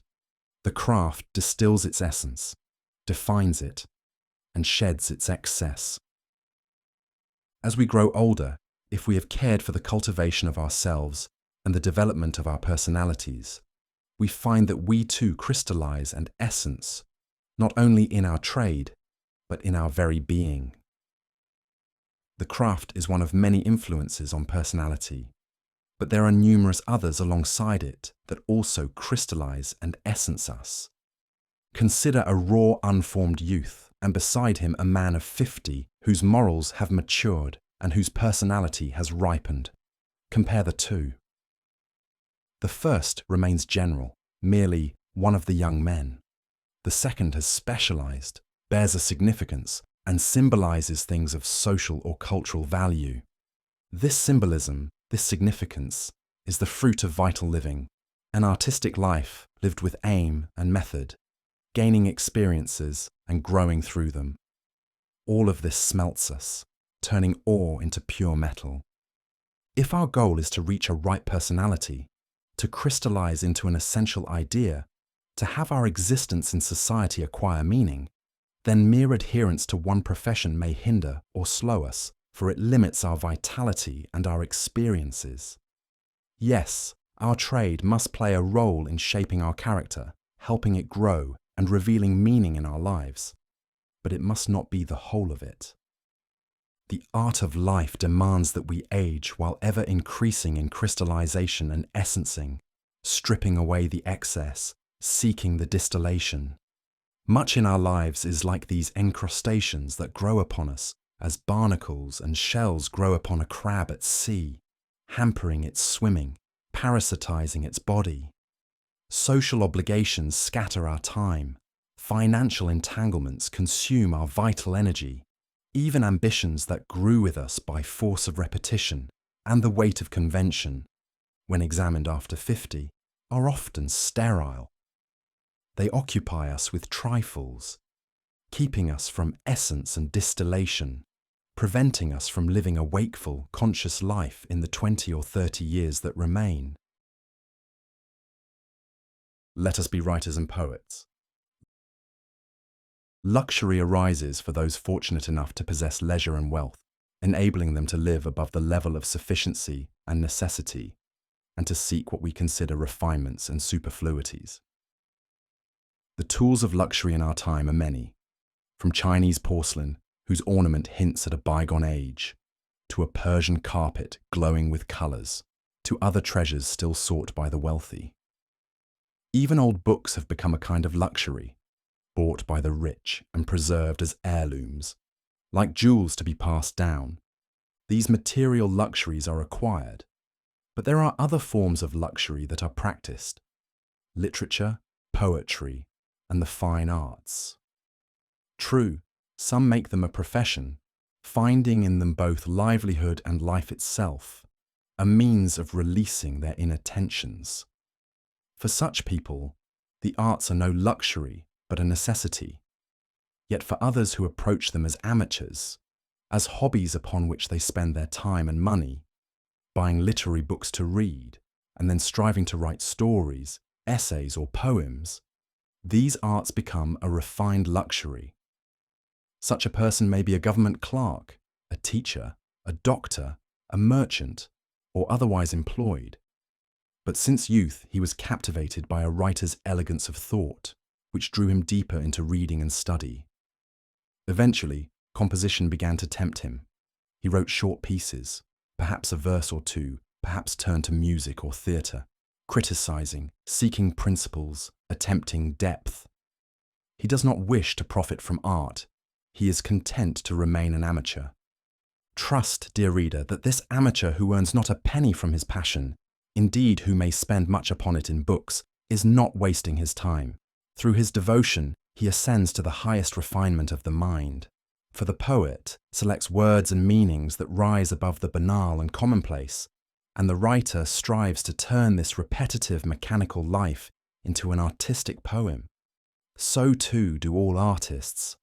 The amateur immersed in this atmosphere breathes its air, adopts its standards, and eventually, refinement of expression flows into refinement of life.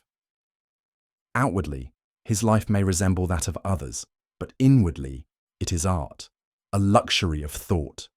For the man of letters, like others, works with his mind day by day, but through that activity he has created for himself another world, reflecting on his ideas, imagining, recalling the past, discerning the future, studying in toil or delight, measuring the present society against what it ought to be. In old and modern writers and poets, he has found voices that speak of perfection, nobility, justice, honour, humanity, and progress. Thus he feels inner tensions that drive him to relieve them through writing. Whether successful or not, he has entered the city of art, literature, and poetry. There he enjoys its treasures and will never leave it. I mean to say, let every young person begin his inner life with literature and art, begin as a spectator and wanderer, then gradually attempt, and finally write. Let him start by finding art or poetry in books, but end by striving to create art, poetry, and literature in his own life. Life must not be left to run as dull prose, but should be made into a poem, or at least enlivened by lofty verses shining through the prose. Let us live, if only for moments, in a sense of glory, sanctity, and heroism, seeing beauty radiate from our hearts. Some may laugh and say, "This is fantasy. Life is toil to gather and save for hard days, not to waste on writing poetry." My reply is, I do not deny the value of effort spent on food, clothing, and shelter, but must we spend our entire lives only on these? Man cannot be truly human if his concerns are confined to food, clothing, and shelter. He rises to humanity when artistic culture, intellectual refinement, takes root in his mind and becomes inseparable from his being, guiding and shaping his conduct, compelling him to live artistically. I know a young man who cares little what food he eats or what clothes he wears, and whose dwelling is a room on a rooftop. By material standards, he is not civilized, for he neglects the comforts of housing, food, and dress. Yet he left no book worth reading unbought, never missed a costly concert ticket. Though shabby in appearance and frail in body, his mind was richly furnished with the modern treasures of culture, his soul artistic, finely discriminating. He was poor in circumstance, rich in spirit. This may be an extreme example, but a cultivated life demands that we practice some fine art, for its influence penetrates our souls and minds. We must not only read literature and poetry, we must attempt them.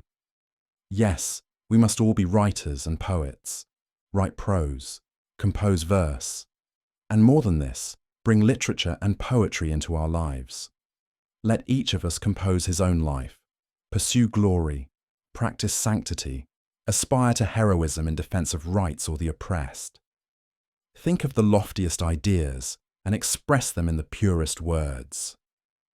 Those who seek happiness but do not know it may find it in the practice of literature and art, especially when this practice rises from mere amusement to struggle and dedication to a higher world, a world in which people live on a noble level of artistic civilization. Happiness. Happiness is peace of mind. The first thing we must know about it is that it is not material. Here we should distinguish between happiness and pleasure, since the two are often confused. Pleasure or delight is material. Happiness, however, is intellectual. We are happy through thought, faith, vision, or hope. When one of these motivates us to struggle, but we take pleasure in food, clothing, wealth, or bodily desires. Pleasures, being material, depend on hunger to be satisfied or greed to be fulfilled. In the end, they fade or lead to boredom. Happiness, however, being intellectual, rests on faith, struggle, or a guiding vision. It does not fade and does not cause boredom.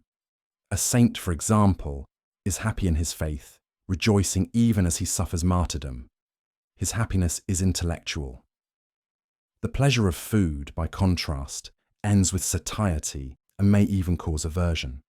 Other considerations make happiness lasting while pleasure is fleeting. When we are happy with an idea, no limits, jealousy, or humiliating comparisons with others diminish it. There is no feeling of lack, no sense that others have more. I may feel pleased to buy an estate or acquire a car, but I also feel I would have been more pleased had the estate been larger or more fertile, or the car of another model. Happiness from an idea does not involve envy or exclusiveness. It leads instead to the desire that all people share in it. Just as when we delight in hearing a beautiful melody or beholding a majestic building, we urge our companion to hear or see as well. Happiness, like poetry for Ishaq al-Mawsili, is simpler than we imagine. It requires no artifice or effort. Indeed, pleasure demands more effort than happiness, for happiness is inward, arising from within ourselves, whereas pleasure is material and requires acquisition. We may also say that pleasure is instinctive, tied to what we eat, wear, dwell in, or own, while happiness is rooted in thought, an affair of the mind. This is why happiness requires cultural cultivation, even scientific knowledge, which reveals hidden treasures beyond the grasp of instinct. Social pride in fine furniture, lavish banquets, or other showy customs is instinctive, sensual pleasure mixed with jealousy and greed. It is shallow pleasure. By contrast, when I sit by a stream, watch the fields frothing in spring, or follow a butterfly in its feeding or mating, I feel pure happiness, mental and spiritual, not instinctive or sensual. Such happiness must be learned. Thus we understand why we are happy when we contemplate poetry, painting, or architecture, or listen to music or song. Here, we experience pure happiness beyond bodily desire. We never tire of it, nor does it bring envy or greed. Hence the happiness of artists and philosophers. Each is happy in his idea. The scientist, too, is happy in his research, for he seeks to uncover a secret of nature. He, like the saint, sees a vision and believes it will be realized. There is no doubt. Happiness is peace of mind. And who doubts that peace of mind is intellectual, not material? Curiously, true delights, those that bring happiness, are easier and cheaper to obtain than false delights, which give only fleeting pleasure. This must be so, for happiness is of the mind, and thought costs nothing, while pleasure, being material, costs money and effort. Sometimes we miss the chance of happiness, of the artistic life, because we are consumed by the pursuit of pleasures. Here we return to the distinction between human value and social value. Happiness is a human value, rooted in thought, direction, artistic taste, philosophical reflection, visions of the future, ideals, and struggle for them. These are internal, belonging to us, though they also carry social worth. Pleasure, by contrast, is usually a social value, born of society's standards. I may feel pleased with a car because society counts it a sign of status, or pleased with wealth because society equates it with success. Can we learn to be happy? Yes, we can, by raising our consciousness above instinct, putting reason above desire. Also, by caring about things greater than our personal concerns: people, politics, India, imperialism, stars and planets, animals and plants, human health and future, the history of life, past and coming evolution, disease and health, religion, literature and philosophy. These broad interests widen our horizons, freeing us from the narrow limits of appetite and the enslavement of instinct to food, clothes, houses, and endless possessions.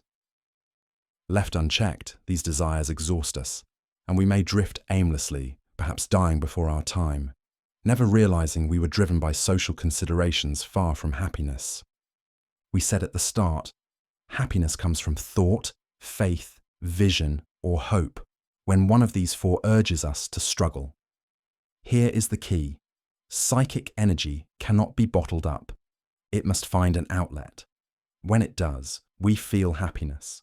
When it does not, we may suffer neurosis in mild cases, emotional distress, or psychosis in severe ones. Thus, the restless, gloomy young man often finds himself renewed when he joins a political party. He works with optimism, finds joy in his efforts, is happy in the struggle that stirs him to study, serve, and cooperate, lifting him from selfishness into a broader life. Here he feels happiness. Therefore, happiness requires struggle. Peace of mind does not mean stagnation or inertia, but rather activity, resolve, the pursuit of hope or vision. When such a vision rises above personal concerns and embraces higher, broader aims, it bestows dignity and gives life meaning, indeed, purpose. This is happiness. Commentary on happiness. Almost all of us seek happiness and speak of it as though it were a self-evident truth, not worth discussing, since we consider happiness the greatest good in existence. Yet we differ greatly in what we mean by happiness. Commonly, we mean by it freedom from disaster and peace of mind. That is, serenity of the soul and good health. But if this were all that happiness meant, then many people, indeed very many, achieve it, and yet we feel nothing but contempt for them. We do not envy them, for their condition resembles stagnation and stupor, such that their lives become vegetative, devoid of alertness or awareness, sinking into mental dullness close to lifelessness.